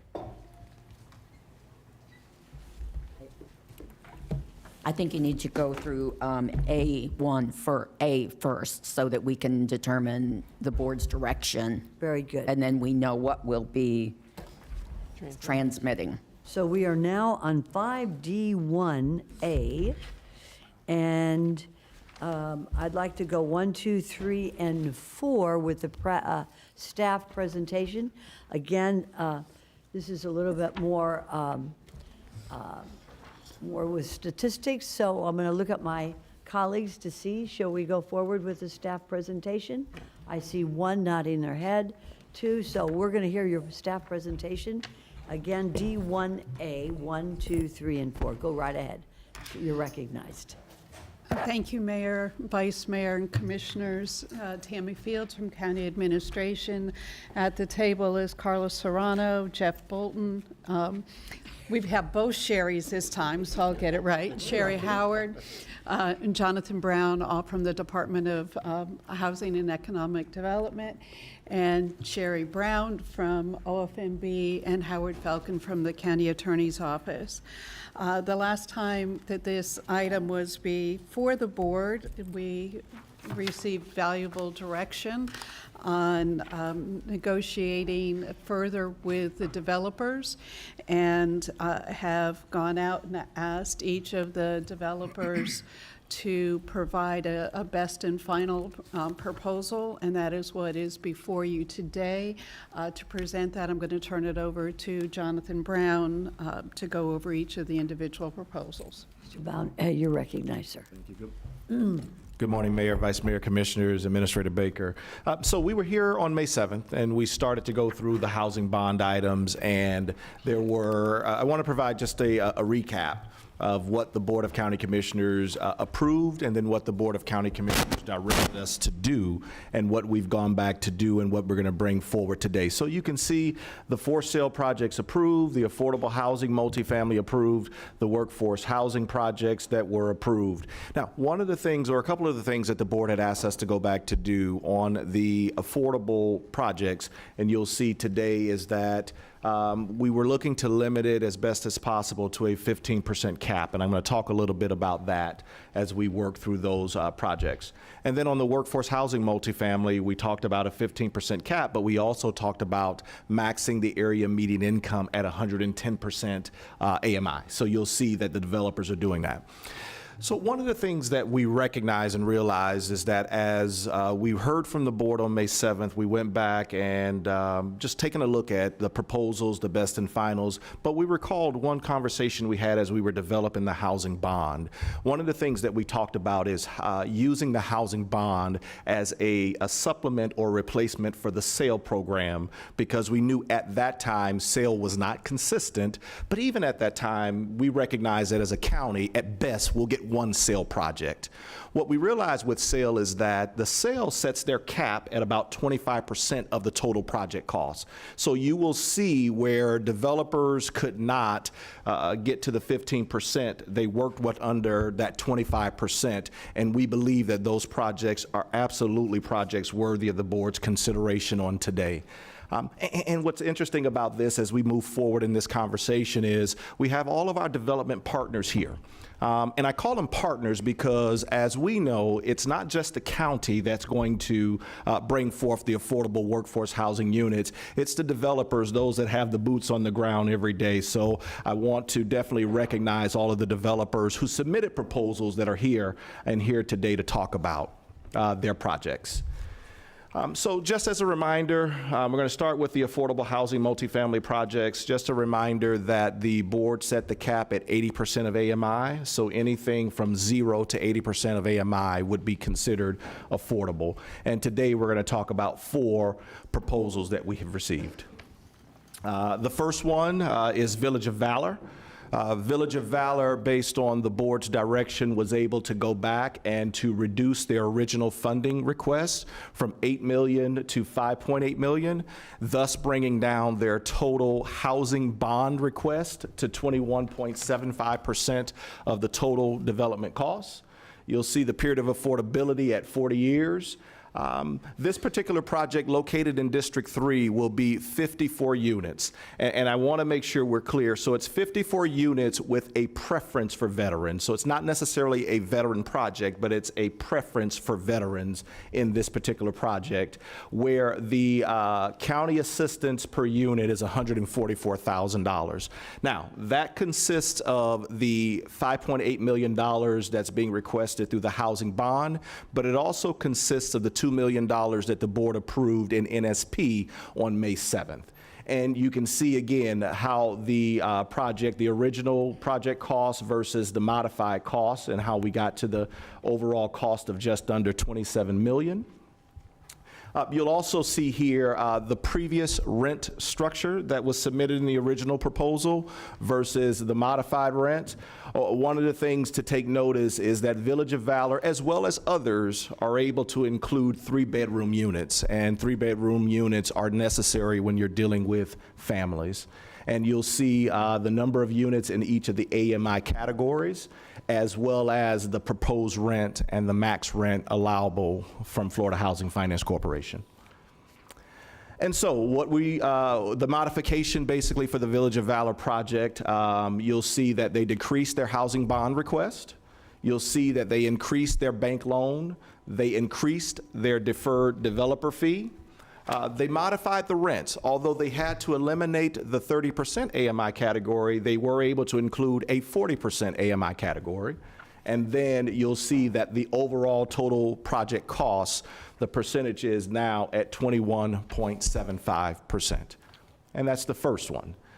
The second proposal, Waterview Apartments, their original request of $13.7 million, now adjusted to $13 million, and they too were able to come under the 25% cap. And again, that 25% cap is what we see as the state standard when you're looking at the SAIL program, the State Apartment Incentive Loan Program. Their period of affordability is 40 years. This project is located in the town of Mangonia Park. And this project will serve or create units, 140 units for our senior population. The county assistance per unit on this particular project is at $92,857. And you can see again how their development capital stack lays out, and you can see the adjustments that were made in their original request to the county versus the modified request. There were no modifications made with regards to their rental rates and rental structures. So what was submitted is still the same. You'll see that there are some 30% AMI categories at a rent of $548, which we believe is absolutely in line with the seniors that we want to serve. So you'll see the low rates within those particular units that are going to be created. And so some of the things that the Waterview Apartments project did was that they increased their tax credit equity. They increased their Housing Finance Authority private activity bond funds. They decreased their request to the county for the housing bond loan program. And then they increased their deferred developer fee, thus reducing their total project cost to 24.77% in their Waterview Apartments project. The third request is Isaiah Clark Apartments. Their original request to the county was $22 million. That request was reduced to just under $7.4 million for a total project cost percentage of 14.99%, with a period of affordability of over 50 years. This project is located in the city of West Palm Beach, and this too is a senior project, 125 units that are dedicated to our senior population, and the county assistance per unit here is $58,900. Now, one of the things to take in consideration as to how the project was modified was that the developer is going to apply for the SAIL program. The SAIL program, as we understand, again, is a competitive program. Historically, at best, the county will get one project funded through SAIL, but the developer is going to look at that. In order for the county, in order for their project to have a legitimate opportunity at SAIL funding, they're going to need a conceptual approval from the county on that. We understand that conceptual approval is going to be conditioned upon approval of the SAIL funds, but that is one of the ways that the Housing Trust Group was able to modify their proposal to get down to under the 15%, which was requested by the board. And so you'll see here, as you have in your packet, the previous rent rates. And then you'll see here, they were modified. A couple things to take in consideration. We're excited that they still kept some 30% AMI units, and then they as well have some 50, 60, 70, and some tiered units. And again, for an affordable housing project, keeping those 30 and those 50% AMI units are critical to serving the population, the senior population that this project is looking to serve. And they too, with the $548 rent, and even on a 2-bedroom at 30%, $657 is the projected rent there. And so what are some of the things that the Isaiah Clark Apartments did? Again, they decreased their housing bond request to the county. They increased their bank loan amount. They decreased their deferred developer fee. The application for sale funding, again, that we talked about, which is important, is that that application date is August 20th, and the anticipated award notification date is October 22nd. And so by applying for sale, if they are successful, that would then mean that their total project cost, the county portion, would not exceed 15%. And then the last affordable housing project that we have is the Drexel Road. Again, another senior housing project. This project is located in District 2, City of West Palm Beach. This project, original request to us was $18 million. They were able to modify their request to just over $13 million with a total project cost percentage to the county, 14.65%. This project totally changed from the original look at it. Now we're talking about 222 units that will be developed on this site with the county assistance of approximately $59,400 per unit. Again, you'll see the capital structure, how it's laid out here.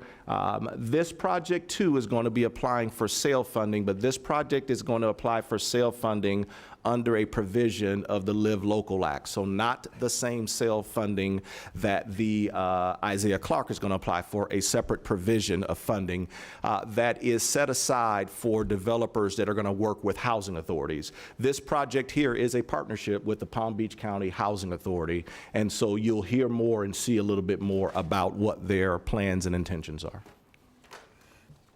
Previous rents, and then the modified rents. Again, anytime we see units set aside for that 30%, 33% in this particular case, that range, it does good because we understand the population they're serving is on a fixed income, and so they're targeting that with a proposed rent of $603 for those 33% AMI units. And then there's also a 2-bedroom set aside, 33% units at $723.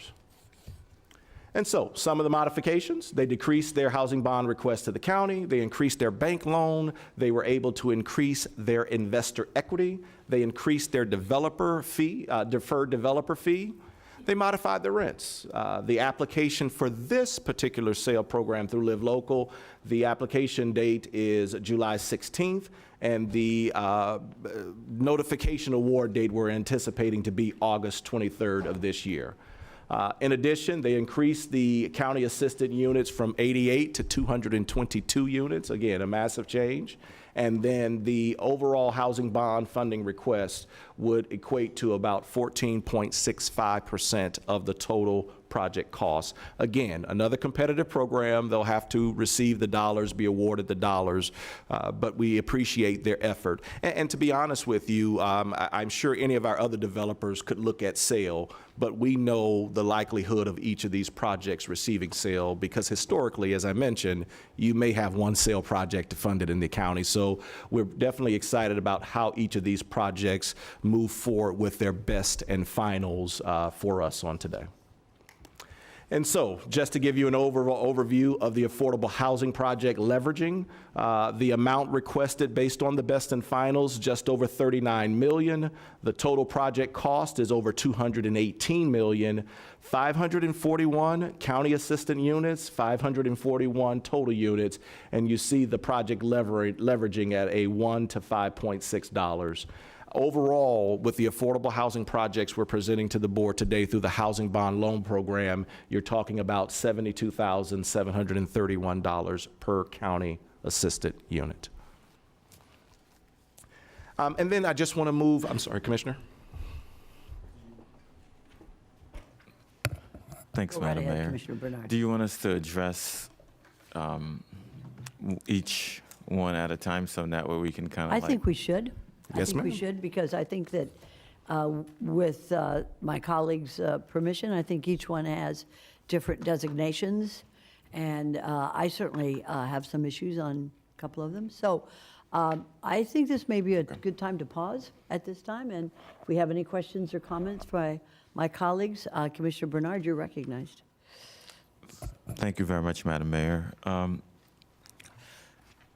I know at our last meeting, we talked about staying within that 15% range. For let's discuss the Village of Valor project, which, I believe that's a very good project.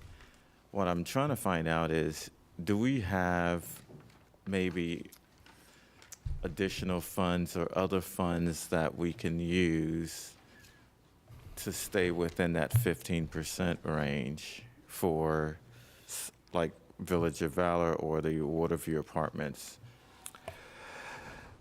So, a great question, Commissioner. We could look at additional funds. The only comment or thought that I have is that whether it is housing bond funds or a different pot of money, when you combine those dollars or you look at those dollars, it would probably still take us over the 15% cap, because now you're looking at multiple sources. I know that, but I'm just saying, because I know when we talked last time, we wanted to stay within that 15% range. And so what I'm trying to figure out is, do we have other sources that we can use to get there? So. Yeah, sir. And so, Commissioner, we do have the Housing Initiatives Program, which is the ad valorem funds from the county. The board did approve 2 projects on May 7th through those dollars. It's not the housing bond program, and so the caps aren't as restrictive as what the board requested here, but that is absolutely another option that we could present to the Board of County Commissioners. Yeah, because like I'm looking at, the Village of Valor, great project, and, I know that we as a board want to stay within that 15% range.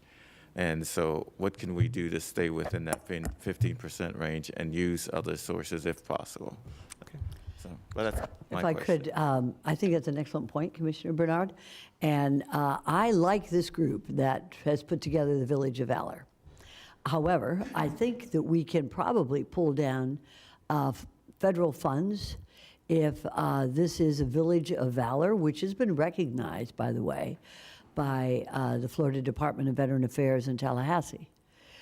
So with that in mind, and understanding what Commissioner Bernard's concern is, have we looked towards federal funds and state funds to help with the Village of Valor? So yes, ma'am, Mayor. So this particular project, Village of Valor, we have definitely looked at the federal funds.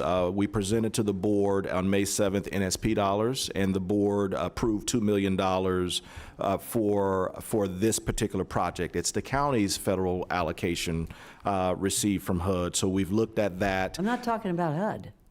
I'm talking about the Florida Department of Veteran Affairs. Village of Valor is based on nonprofits of veterans, wonderful guys and gals. I've met them. They're very, very committed to helping veterans.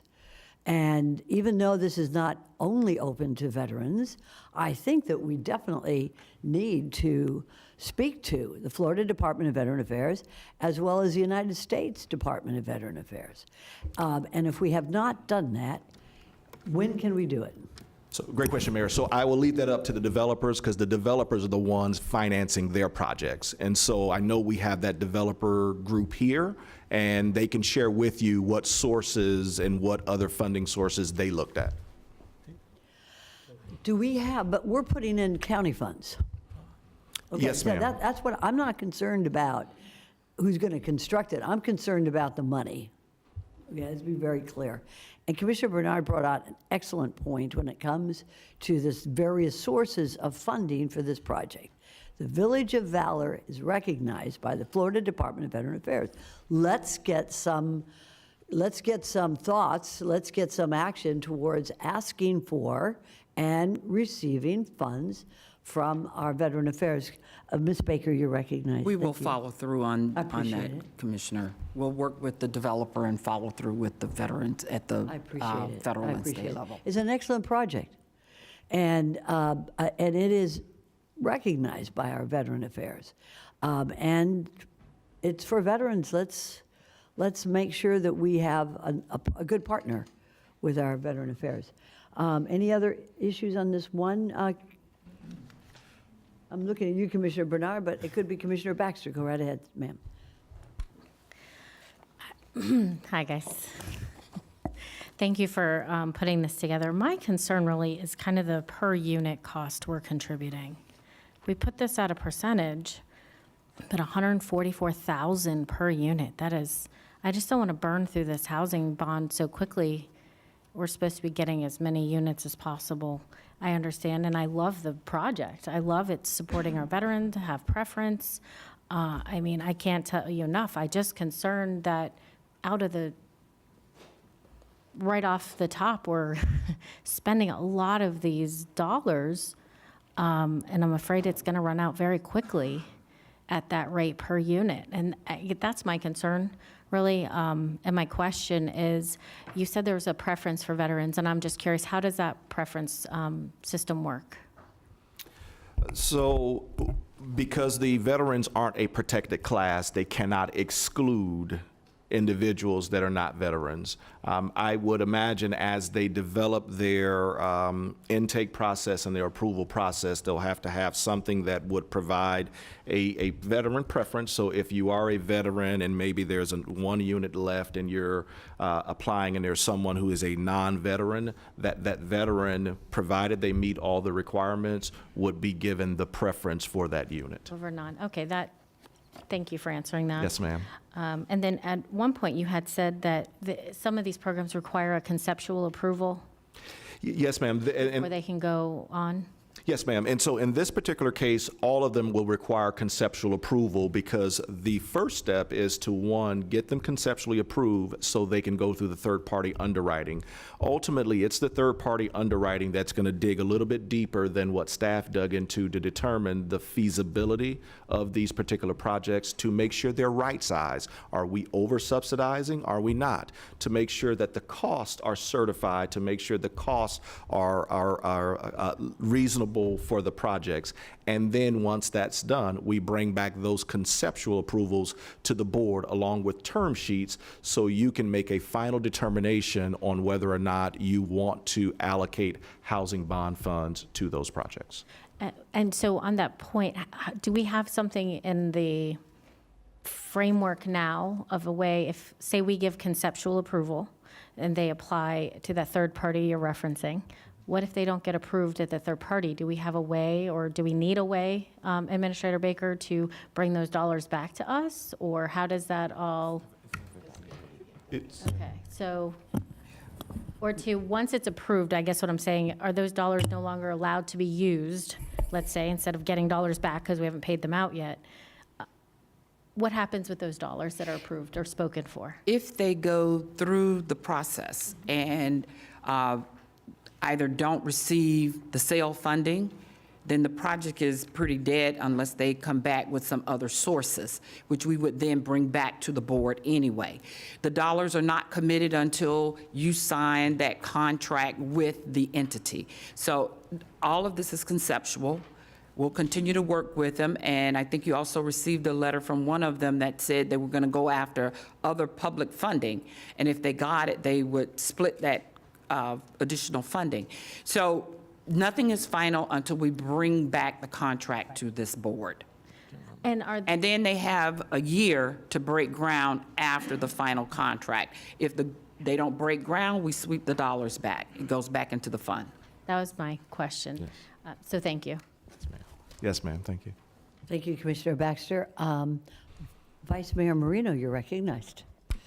Thank you. I know we talked about the Veteran Affairs in the federal government. That is not our job to do that. That is the developer's job to do that. Do we know if the developer has even opened that door yet? I would defer that, if I can, Vice Mayor, to the developer who's here. They can share with you the efforts that they have made in terms of securing and applying for different funding sources. I think it's either we table the discussion or they give us a little bit more information today. That would be up to the rest of the board what their preference is. But so if there's someone that can answer the questions, that would be great. Mm-hmm. So we have more info.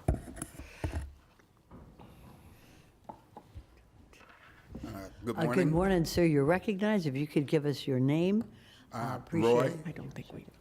Foster. I'm from Faith of Love Charity, which is actually the owner of the Village of Valor, a not-for-profit 501c3.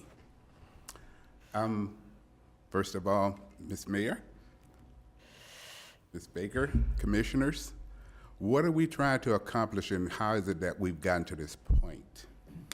One is we're looking for suitable, affordable housing for veterans.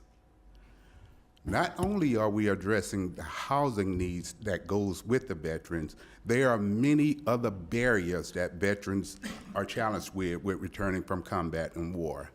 What we have with the village, and I think this is a part of why the Sir, I'm going to interrupt you for 1 second. I apologize. First, your name. Roy Foster. Thank you, Roy. Second, we asked you to come up here to answer a very specific question. Okay. Have you contacted Veterans Affairs and have you contacted any other federal governmental agency? Because again, that's not what we do. So Got it. if you can answer that question, we'd appreciate it. As it relates to the housing project, we have not. Well, that's an easy answer. Well, we receive federal funds for services which are inclusive in there from the Department of Veterans Affairs, and this is a part of the whole initiative in and of itself. The services that are going to be wrapped around the veterans are there. So from that perspective of funds for services, yes. From the brick and mortar portion, no. Okay, thank you very much. Sir, just, I want to thank you for your service. I met you before, we discussed it. You've done a lot with your organization. You don't need to say anything. Best thing to do is say nothing when somebody gives you a great compliment. We're going to work with you, and Mr. Brown, this is about the money. We're putting money in here, and we, the county, needs to make sure before I take a vote positive on this, that we have exhausted all public funds that are available for this project to help with the funding by the county. Thank you, sir. Commissioner Weiss, you're recognized.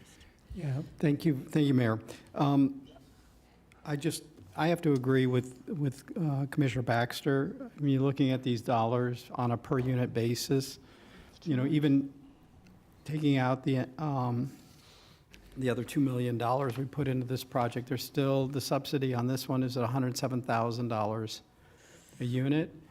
The folks that came in at the 15%, we're looking much closer to $60,000 per unit, which, if you take that over the 200 million, it'll tell you how much we're going to, at that level, what we can do. But this is almost double and when you add in the other 2 million, it is over double. I'm going to suggest on this item that for the Village of Valor that we go ahead and we table this and allow you all to work with them and see if you can find some additional federal or state dollars. I agree that it's a wonderful project, but it's not. We had set this at 15%, and I think we really need to try and maintain that level of support. And so that would be my suggestion on this item. Commissioner Baxter, you recognize that we're going to discuss the motion by Commissioner Weiss.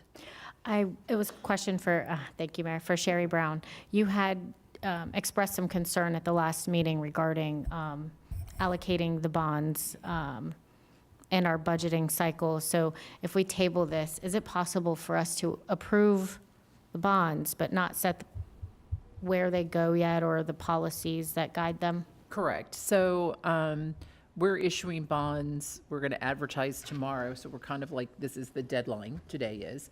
So we're going to come up with a dollar amount if you approve some of the projects. We will be in the market next week and closing in July. So that way we're able to set our millage rate for this on July 2nd. So, but you can set it for any dollar amounts. You can tell me that we have $90 million worth of projects between the two items presented today, plus what we approved at the last one. And if you say, go ahead and issue $90 million of bonds, they'll sit until we come back with contracts and allocate them for specific dollar amounts. And so because I think it's a great project, and if we can work those numbers, is it better for us to then at least allocate those dollars for it should it work out? Are we allowed to do that? We can, because the bond proceeds have to be used for housing. And so that's the only purpose for these bonds. So whether we use it for, because there could be one of these that we think is a good one and we're all happy and we want to do something, but it may fall apart later on. But those bond proceeds are going to set in a separate fund only to be used for housing until a project is approved by the board. Thank you. Commissioner Woodward, you're recognized.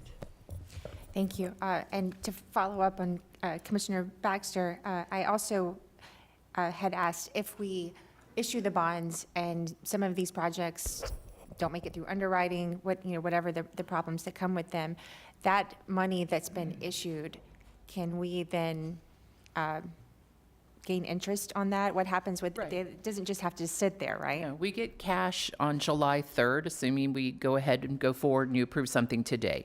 So that money is going to sit just like every other dollar we have, and it's invested as part of our investment plan with the clerk's office. It will earn interest, and those interest earnings will be used for other housing projects too. So yeah, it will be there. So the interest that's gained on that, it would be tied to what the original funds are for? Right, right.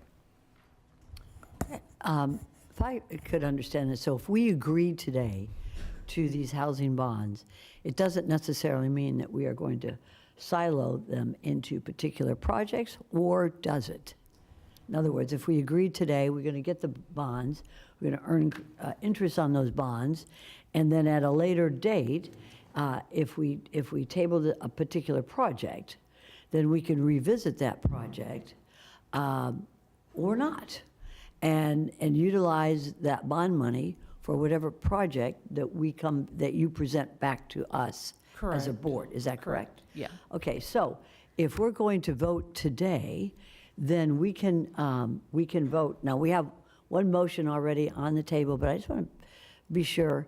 If we vote today, can we vote only on the issuance of bonds for affordable housing and leave to a later date the particular projects that they would be taken care of, or they would be projected to? Ms. Lawyer. I was going to just add, based on what Jonathan has said earlier, that we do need conceptual approval on the projects so that some of these projects can go forward with like the sale funds and other types of things. However, it doesn't commit us to it until a contract is brought back. But I'm not the attorney, but I pretend to be every once in a while, so. She pretends to be a lot. She does a great job. So I'll defer to Sherry. We have a motion on the table. What we agreed to today, if we conceptually approve the projects, that helps Sherry determine the amount of bonds that she wants to go ahead and issue. It is not committing us to these projects. We don't have to. We can table one or more projects, which of course would signal to the developers they have more work to do. And we can bring those up later too. But there's no reason that Sherry cannot go ahead and commit and issue the full amount of the bonds with the understanding that's likely the board will revisit projects and have some room for that later on. Madam Mayor, there is... I'm sorry, go ahead, I Ms. Fields. just Go wanted ahead. to clarify that for at least two of these projects who are seeking sale funding, we would need to have that conceptual approval today so that they will be able to submit their applications. Again, it would not bind us until we have, it goes through the underwriting process, and the underwriters for the sale program are the same as we utilize. But those two projects in particular would need a conceptual approval in order for them to be able to make that representation in their sale application. Which are those two projects? That's The Isaiah Clark and the Drexel. But We have a couple of lights on. Okay. I'd like to recognize Commissioner Woodward. Thank you, Mayor. I forgot to ask the first time when I was asking about interest. Also, when we issue we go out for bonds, are there fees that we also have to pay? Like, Correct. sort of like closing costs? Correct. It's issuance fees, yes. It's just like closing costs. So does it behoove us to do like a larger, to kind of go ahead and cover everything we may be wanting to do versus Right. break this up into two different allocations? So I'm going based on what's presented here today for the two items and from last time. So you have almost $90 million worth of housing projects. But when I issue bonds, I would say we're going to be at a not to exceed amount of like 92 million. So that gives me a little flexibility. I don't think I need 2 million in closing costs, but it just gives me the flexibility in case I need it. So I wouldn't have to change the bonds at the last minute, and I wouldn't have a chance to come back to the board to make any changes. So that's what we're looking at now. And so my other question is, I guess, more procedural, because we're discussing two projects that need us to move forward, and both of them got under the 15% that are seeking sale funds, right? And the other two that are above, their approval's not contingent on today. Village of Valor is the one that you're tabling. Right? Sorry, I had to step out for a nature break, but you were tabling just Village of Valor? Oh, both of them. Okay. So. Yeah, but I think, so I Just wouldn't, one I second, wouldn't, Commissioner, go ahead, Bernard. Madam Mayor, I wouldn't table both of them. I think we're discussing one item at a time. So right now, we're discussing Village at Valor.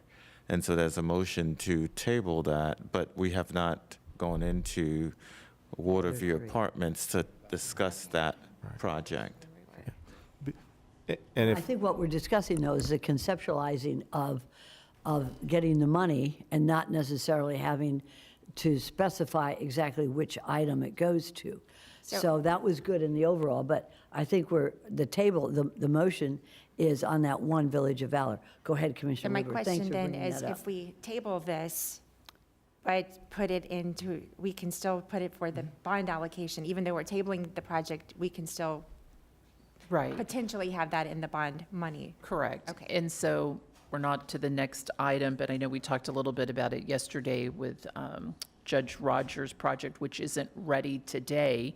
However, we could issue what their ask is as part of our bond in the hopes that they're going to be ready in the next year, because we have a short window to issue bonds to get the millage rates and things like that. So we're not going to be looking at issuing any more GO bonds for at least a year. Okay, I just wanted to make sure that tabling it doesn't mean we can't put it Yeah. towards the bond dollar amount. Okay. Very good. Thank you, Commissioner Woodward. Commissioner Weiss, you had your light on. Go right ahead. It's off now. That was fast. Commissioner Baxter. So I would like to, I guess, I don't know if it requires, if we're going to vote on different motions. There's a motion on the table. I guess I would like to modify or have a substitute motion of sorts, or with Commissioner Weiss's permission, modify his. I don't know which is the best approach, but to not approve this conceptually, but to a substitute motion to approve the bond amount. Yeah, we're going to do that. Are you- That's a different. that's So you coming want to later. do that? That's coming later. Could I have Because the if we attorney don't- opine on that? If this is something that, and could you restate what you were saying on the substitute motion? Commissioner Baxter, could you restate it, please? So my substitute motion, which I understand we're taking separate votes here, but if we get one that's saying we're okay, I guess the idea of how I see this going, let me say that before restating the motion, is that if we at least approve the bond dollars, we've gotten that out of the way.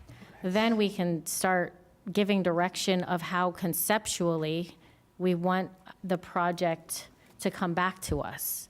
Because right now, the applicant would have no idea. So I'm trying to figure out, how do we get what we want, I guess. Well, let's find out. Ms. Baker. If the board is going to give us approval, let's say you conceptually approve all of these projects, even though some may come back at a later date, or you may not fund it at all. The total would be roughly about 92, as stated by Ms. Brown. So you approve, reorder the agenda, and take 5E1, which is the bond, and then you tell us how much you want us to not to exceed, which would be the 92 million that Mrs. Brown stated earlier.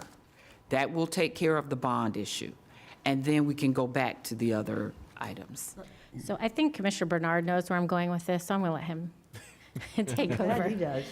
Commissioner, well, no, but Yes. I think that was stated very, if we look at 5E1 for a minute, then what we're doing here on this issue is that we would be approving or disapproving the amount of the bonds for affordable housing. Is that correct, staff? For, again, when you say approving or disapproving for affordable housing, I think you're looking at it project by project. So I don't know. I don't think so. I think what Ms. Baker said was correct. Now, and I'm looking at, if you don't mind, Mr. Brown, I'm looking at our money people here when it comes to these bonds. 5E1 is that we would adopt or not adopt, as my colleagues want, bonds in the amount of $127 million for the construction of affordable housing. And that would be just sort of a blanket issuance of bonds.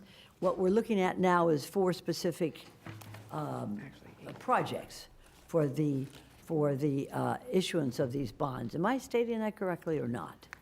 Right, kind of in the middle there Right. in steps. So we had 127 million based on what we brought to you back in May. The projects have changed. We left it at the 127 million because I'm not sure what everybody's idea was, and we were still working on the projects with the developers through last week. So this got us on the agenda so we could talk about it. So now we're looking at, with the new proposals, of project cost of around 90 million and a not to exceed amount of 92 million to give me the flexibility. So that 127 is really 92. If you're okay with me issuing for everything that's presented today, it doesn't mean you're going to write a contract with Village of Valor or any of the others. It would just give us the funds so that if they come back and you want to do a contract, we have funding available for their projects. But if we have a motion on the table, which we do by Commissioner Weiss, to table one of the items, and if we went ahead and voted yes, that we want 127, not to exceed $127 million in bonds, then we don't necessarily have to identify the 4 items that have been identified to put that money into at this time. Right. Okay, And, so you have projects that may. We go do ahead. have, so Good. we Commissioner have, Bernard? Madam Mayor, we have 2 projects that needs an approval from this board in order for them to apply for sale or under the Live Local Act. So we cannot just create a blanket rule for those 2 projects. They need approval from us. And those 2 projects are? Those 2 projects are Isaiah Clark Isaiah and Clark Drexel. and Okay, Drexel. very good. Thank you. But just a note or a comment, any of these projects can apply for sale. And at best, you'll get 1 project. So Waterview Apartments can apply for sale. And at best, they'll be competing against the other sale projects you approved today. Okay. I'd like to recognize the attorney. I know Commissioner Weiss wants to speak, but Ms. Attorney. Madam Mayor, I think that we need to just go ahead and proceed with this item. Our resolution of this item will not affect what your decision on the amount of bonds. You can decide on each item individually and then decide on the amount of the bonds. These are proposed projects to be funded from the bonds. There are other proposed projects that we've already conceptually approved. So let's go ahead and go through these 1, items. 2, We have 3, a 4. Very good. Right, we have a motion, but I'm not sure we have a second. We do not yet. I'm just trying to recognize everybody who does want to speak. And we do have a motion on the floor. We do not have a second yet. Commissioner Weiss, you're recognized. Thank you. Okay, first, I'm going to withdraw my motion to table at this time. I'm going to go ahead and make a motion to approve conceptually projects number 3 and 4, the Isaiah Clark Apartments and the Drexel Road Senior Apartments. So we'll give those conceptual approval. Second. We have a second. Everybody for, anybody oppose? See that it passes unanimously. And then I'd like to make a motion. Hey, hold on just 1 second. It passes unanimously. Okay, now we're going on to that one that has not been approved yet. Go right ahead, Commissioner. I'm just going to go ahead and make a motion to both table Village of Valor and Waterview Apartments, to give them more time to see if they can come up with additional funding sources. Do we have a second? Is that too much? I just would like, I'd like to know a little bit more about the Waterview Apartments, seeing that there's so many senior units, about 56 units. I'd like to know a little bit more so I can understand the project, if you don't mind. All right, then we're going to have a little discussion on that before we get a second on Commissioner Weiss's motion. I'll second it, but I just want to make sure we get a little bit more information to At this understand time, that project. Commissioner Bernard? Would you like it at this time? Yeah, that's fine. Okay, very good. Okay, Mr. Brown? Yes. So the second project, the Waterview Apartments, and their modified request, again, here at the 24.77% of the total cost. But I would also just remind the board that it's a senior housing project, and I would also remind the board of the low AMIs that they're targeting. Low AMIs and a senior project will require either more funding from the county, or it will require a higher cap than the 15%. Because again, you're dealing with a vulnerable population who doesn't have an unlimited or a growing source of income. And so from a staff perspective, because again, the 30% units at $548, and because the it's 140 total units, it's a recommendation from staff that this is a project supported. In addition, there are tax credit dollars, a 4% tax credit that's also part of their capital stack. They need some direction on moving forward so they don't lose dollars that they were able to go out and secure for this particular project. Okay. Makes it very clear, doesn't it? All right. We have a motion on the floor. And are we ready for it? You said that you were going to second it? I'm going to withdraw my second because I think that, Okay.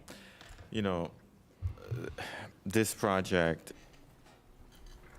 seeing that you're having 30%, well, 56 units are going to be at 30% of the area median income, where you have the rents are going to be at $548 for seniors. And we've talked about senior housing, and I don't think that we should table this project. I think that we should move it forward. Okay.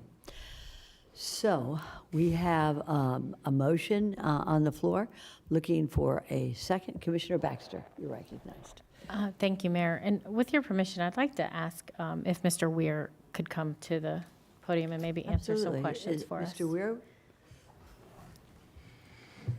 You're recognized, sir.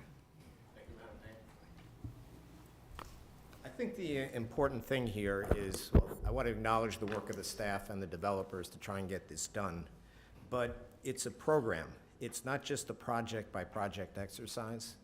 And what you're looking at is you're looking at a number of decisions that you have to make from a policy standpoint. The first one is, what's the maximum percentage of project financing that you're prepared to put in there? That's the 15% that you've been talking about. So the question you have is, if that's your policy, do you make exceptions if there's a particularly compelling argument? Senior, nonprofit, low AMI. That's a policy decision you have to make. The trade-off you have is when you target low AMIs, you get less units for a given dollar of bond proceeds. So that's a policy decision. It's a trade-off, and you should understand that going in. The other is the subsidy per unit. So there was a lot of talk in the housing plan about what the bonds would look like, and then there was the bond framework that you adopted. We took out any guardrails in that. The expectation was that they would be in the RFP. They haven't been in the RFP, but what we were talking about was a maximum of $50,000 per unit on the subsidy. And again, it's a matter of math. The bonds were never going to carry all the weight of our goal to try and hit 2,000 units a year once the program ramped up from our baseline of about 500. But if you're doing 50,000 a unit, that's 4,000 units out of the 200 million. If you're doing 100,000 a unit, well, then you're down to 2,000. So that means all the non-bond sources have to carry 90% of the weight if you're trying to achieve that goal. So again, it's a policy trade-off. The other things that we haven't really discussed here is, what's your maximum subsidy per project? When we had talked about this conceptually, it was 10 million. It's 10 million per project. And the idea was you don't want to have too much risk concentrated in any individual project, because if it founders and it's more dollars committed, it could impact the program. And the other is, do you have a subsidy limit per developer? I mean, how many eggs do you want to put in one developer basket? There was never any real discussion with county staff about this. We had discussed internally maybe 20 million per developer. But the bond dollars are precious. The way the campaign worked was we talked about the missing middle, and that was the workforce housing. Now, it's not a surprise that the affordable housing developers, who are well-organized and are used to applying for subsidies, were the first ones out of the gate. I remember Mayor Sachs, you asked me 2 years ago who was going to apply for these bond proceeds. And, you know, some of the people that I mentioned are here now applying for the bond proceeds. But when you approve these, and we were talking about the idea of buckets, and we talked about 100 million for workforce housing, 50 million for affordable housing, 50 million for for-sale housing. And part of the reason for the emphasis on workforce housing is the missing middle, and there's no subsidy source for workforce housing. Affordable housing, you have tax credits, you have sale, you have SHIP, you have bonds. So that was the reason for the emphasis on that. So if you approve what you have here in these dollar amounts, you'll have approved 46 million out of the conceivable 50 million bucket for affordable housing. So that doesn't mean that you're locked into those numbers, but one of the things that we had talked about was loan recycling. And so for the workforce housing units, you know when those projects are sold, because they're basically conventional projects, that the bond dollars will be repaid. For for-sale housing, you know they'll be repaid because it's a construction loan, it's a revolver. On the affordable deals, they're really not going to be repaid. That's a feature, it's not a bug, but they have long compliance periods. So 15 years from placed in service, 18 years for sale. So once those funds are committed in there, you know, that's where they're going. That's the service that they're going to do. One of the things that you've been forced to confront is this whole idea of the conditional commitment. Well, give us the commitment so we can apply for sale. It's not something that we really contemplated. I do have issue with what Mr. Brown's been saying about sale.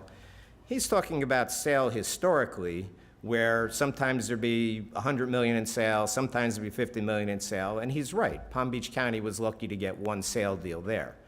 We're in a different environment now. Sale is fully funded, and there's 150 million of supplemental live local sale as well.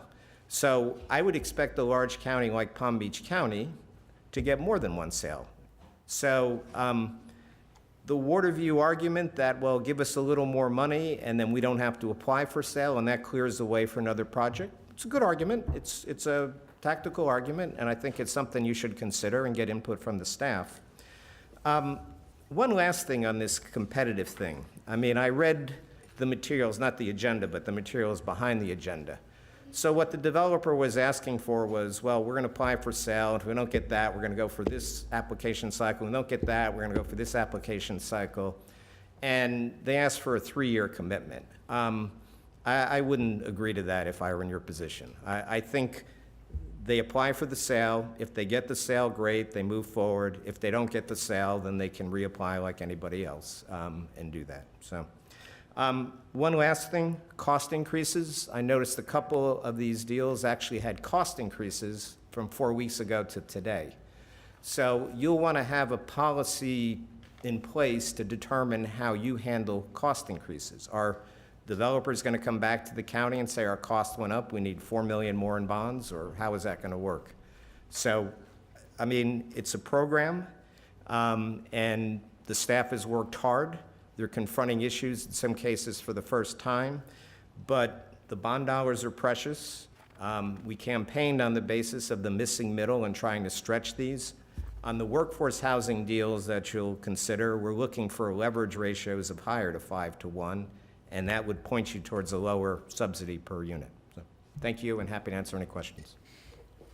Any questions? Yes, thank you, Commissioner Banks. Thank you. You actually covered all my questions in one fell, so I appreciate that. Thank you, Commissioner Baxter. Thank you. Thank And you. to follow up on what he was saying, and he puts it so well. And I appreciate you having him come forward because he understands this issue, and he's very much part of Palm Beach County's move towards financing workforce and affordable housing. This is a complex discussion. And I know somebody is raising their hand there. In just 1 minute, Mr. Brown. We have a number of cards. Commissioner Weiss, we have 20 cards. Is that true? Yes, sir? Okay. Madam Mayor, so, if I may Commissioner finish. Baxter? Yeah. So just to state where I stand on this, and then I would love to hear from the rest of the board and public comment on it. To his point, I would love us to set the framework mentioned. I think we all agreed last time on a max percentage of 15%. And I will leave that up to the board's discretion if they want to make special exceptions for special programs. Sure. I liked he said 50,000, but I looked at the two projects that seemed like great projects, and they come in under 60,000. So I think that's a great per unit cap that we have been discussing would be the 60,000. Also, I do like the idea of having potentially a per project cost. I just don't see how that, whether it's 10 or 20 million, fits into what we're going to maximize the amount of units. So I don't really have a set number there, because I believe one of these, we just said yes to was 37 million. But lastly, just to wrap this up, cost increase in policy, I definitely want something put in place as far as they can't keep coming back and ask more and more and more. They need to set that kind of, let's set something. We know costs go up. So I'd like us to think about that. And if they are thought of 100 million towards workforce, 50 towards affordable, and we're already at 46, how much of the workforce housing have we then met? I didn't hear that number. And so the workforce is going to be the next part of the presentation, but to that point, Commissioner, that was a number that Jack and the HLC stated. It did not make the policy document that the board approved.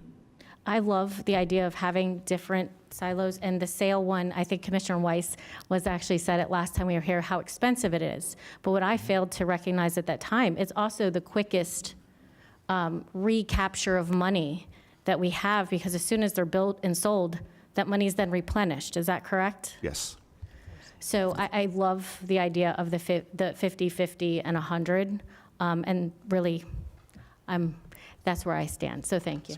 Appreciate it, and I know you want to respond. I have one other commissioner, and then I'm going to give you the opportunity to respond. Mr. Brown. Commissioner Woodward, you're recognized. Thank you, Mayor.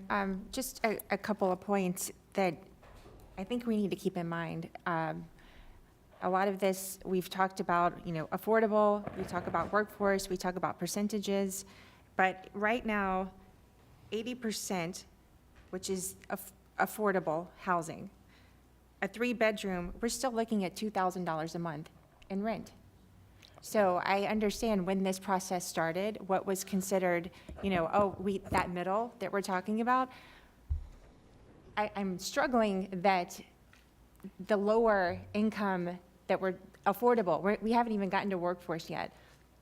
I mean, we're talking, a 2-bedroom is $1,750. A 3-bedroom is $2,000. This is what's considered affordable. We're going to get to workforce in a minute, but using these terms and percentages, we need to talk dollars. Yes, ma'am. And when someone's writing their rent check, they're not thinking, oh, I'm 80%, I'm whatever. It's like, no, I got to write a $2,000 check to pay for this apartment. And we know that construction costs have gone up. We know all of these things. We are dealing in a world that didn't exist when this was started. And, I've had a number of conversations, anyone who's anywhere in finance over the past month since we started this, I keep asking, what's considered gap financing?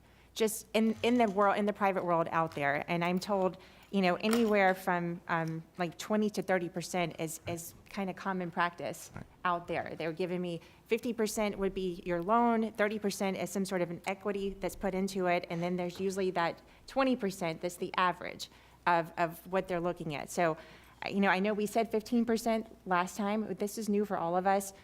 Up to 20 seems like that's the private market that tends to go for that, which is still, some of these, they've got to sharpen their pencils a little bit more, I think, but and when we're talking about, limiting ourselves to how much we're going to put towards developers, certain dollar amounts, if we're only having a few people who really know how to do this, who are going to build these units, who work the system, and it is a system, if they know how to do this, we're probably not going to have too many choices, let's just say. And I don't want us to limit, if we have someone who is doing, good projects with us, they cycle it through in a couple of years, and then we're like, sorry, you've already met your cap. I wouldn't want to put a limit on any of these developers. If they deliver a good product, they build it, we get our money back, they come back again. I don't see why we would ever want to limit or put a cap on that. We don't know where this is going in the future, so leave that to the market. And that's all I'll say. At this time. At this time, very good. Well, Mr. Brown, I promised you to have time to comment. Thank you, Mayor. And I want to, again, we've had a number of conversations with Jack, the Housing Leadership Council, and just kind of focus the thought back on, and Jack can correct me if I'm wrong, right now what he focuses in on is workforce housing. We actually have affordable housing developers who are here that are doing this every day that I think it's important to hear from, because they will tell you the story of what they're seeing as they're putting together their affordable housing project. And as Jack mentioned, there were a lot of conversations that took place that actually didn't make it to the board. One was our concern that the rents were too high. And we had a number of those conversations about making adjustments.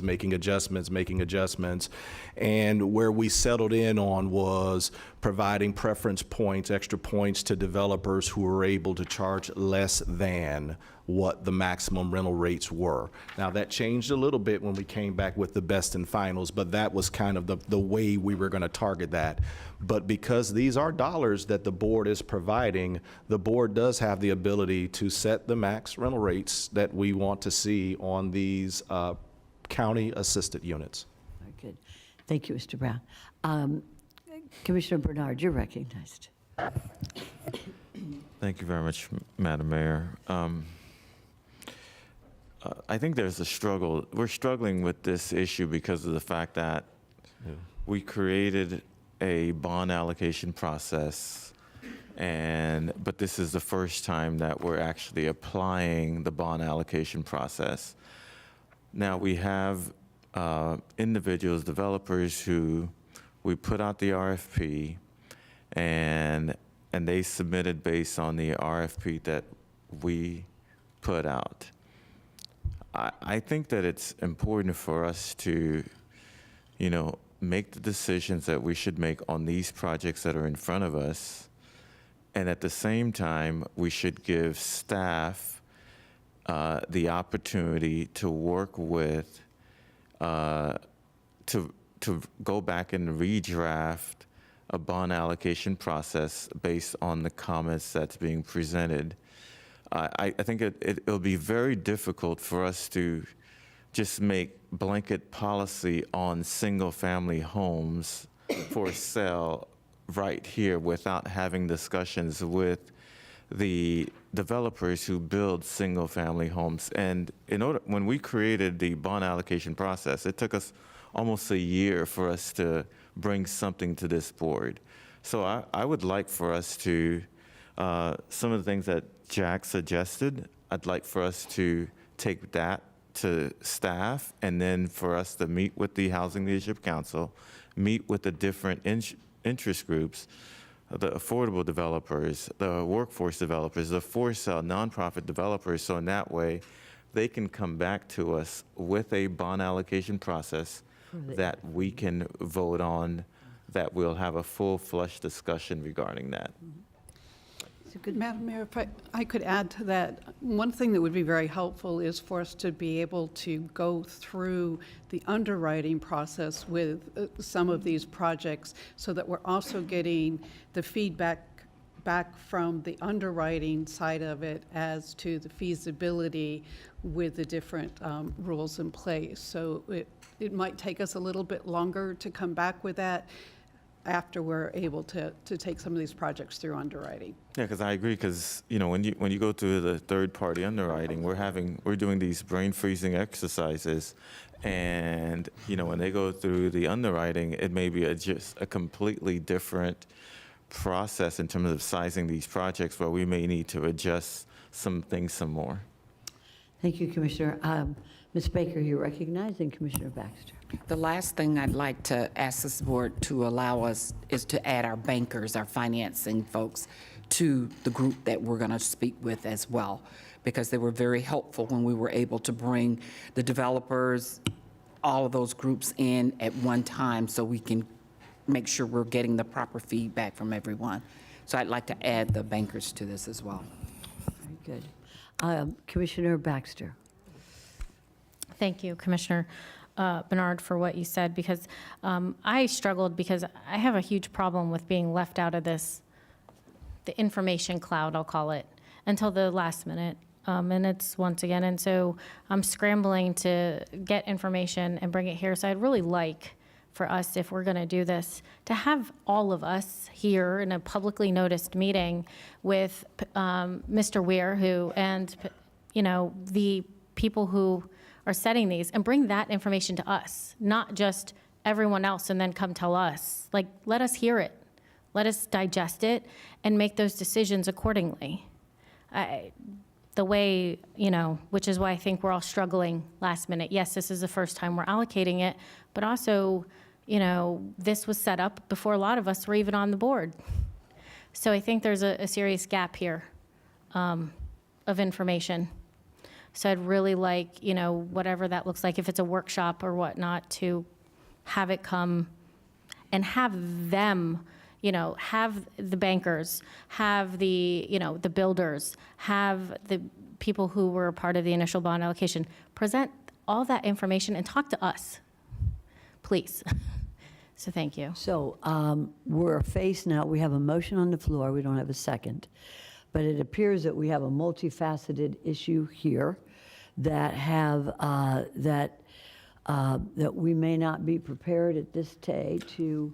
No, Madam Mayor, I think that we've already decided on the two projects that are cell projects, and what we could do is continue to go, if we want to, continue to go over each project one issue at a time, and then we can decide whether we would give them conceptual approval or not, and then we would vote on item 5E1, and then so that way staff can move forward. Okay.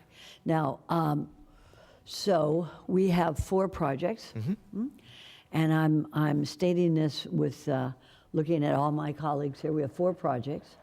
The first is Village of Valor, and we have a motion on the floor to table.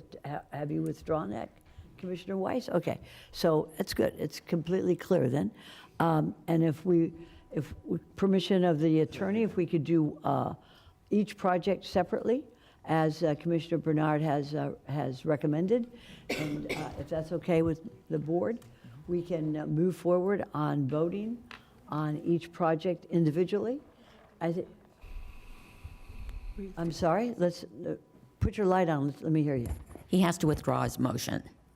His motion was for 1 and 2. Okay. So we're going to start fresh. He withdraws his motion and makes a motion to approve. No, we did a motion to approve items 3 and 4 conceptually. Right, those are done. Right. So now we're dealing with 1 and 2. And I withdrew that. Okay, that's what I was asking. So now the motion would be to approve number 1. We deal with that, and then we deal with number 2. This is clear as ice, I tell you. Ice? This is what, Ice. yes, this is ice. This is such a complex topic that I like the fact that we're discussing it openly and candidly like this. It's not simple. And you all have worked very hard on it. Congratulations to the staff. I want everybody to understand, though, that I have 20 cards. Correct. 20 cards. So we will, but it's important that we, as a county commission, openly discuss this. Commissioner Bernard? Thank you very much, Madam Mayor. On item 5, for the Village of Valor, I would make a motion that we table this item, and we would ask them to seek other funding sources to. Okay. We have a second by, we have a first by Commissioner Bernard, a second by Commissioner Weiss. All those for, anybody opposed? See that it passes unanimously, 7-0 to table number 1, that is 5D1A1, Village of Valor. Now, moving, and Ms. Kaufman, do you recommend that we do those that are? We need a motion on 5D1A2. Yeah. Okay. So, Waterview Apartments, Madam Mayor, Commissioner Bernard, you're recognized. thank you very much, Madam Mayor. For Waterview Apartment, I would make a motion that we approve this item, but also to ask them to seek sale and to work with staff to reduce the total project cost. Okay. May I? Or seek other funding sources from the county that could, if there are other funding sources.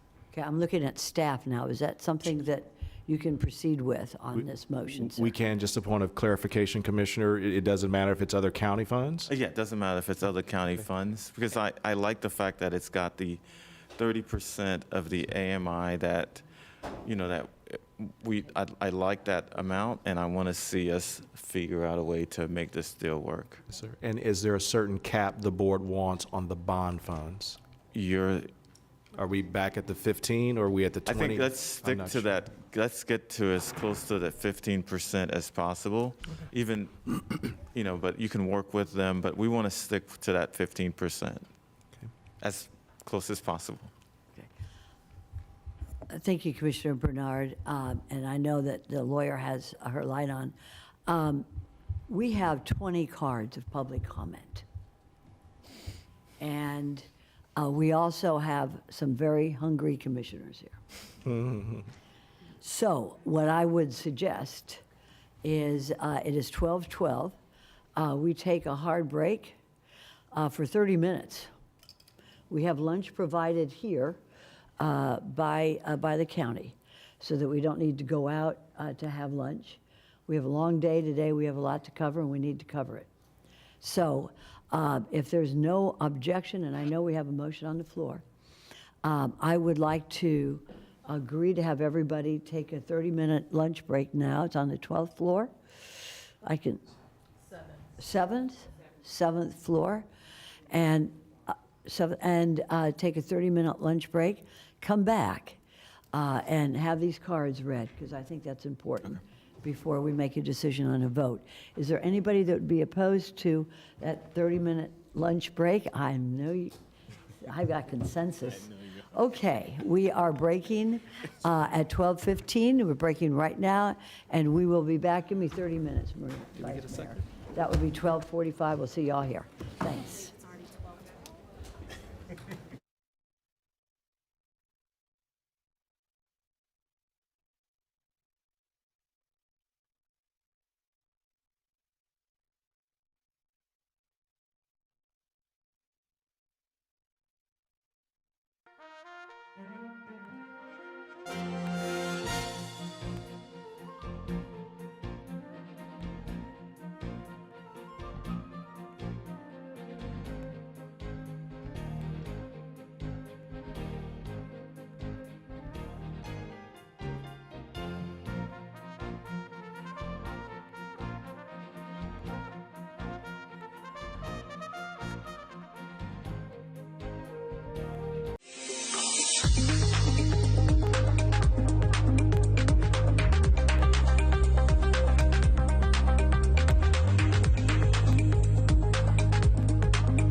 Welcome to Palm Beach County's Community Bulletin Board. Stay tuned to find important information on county services, including Palm Tran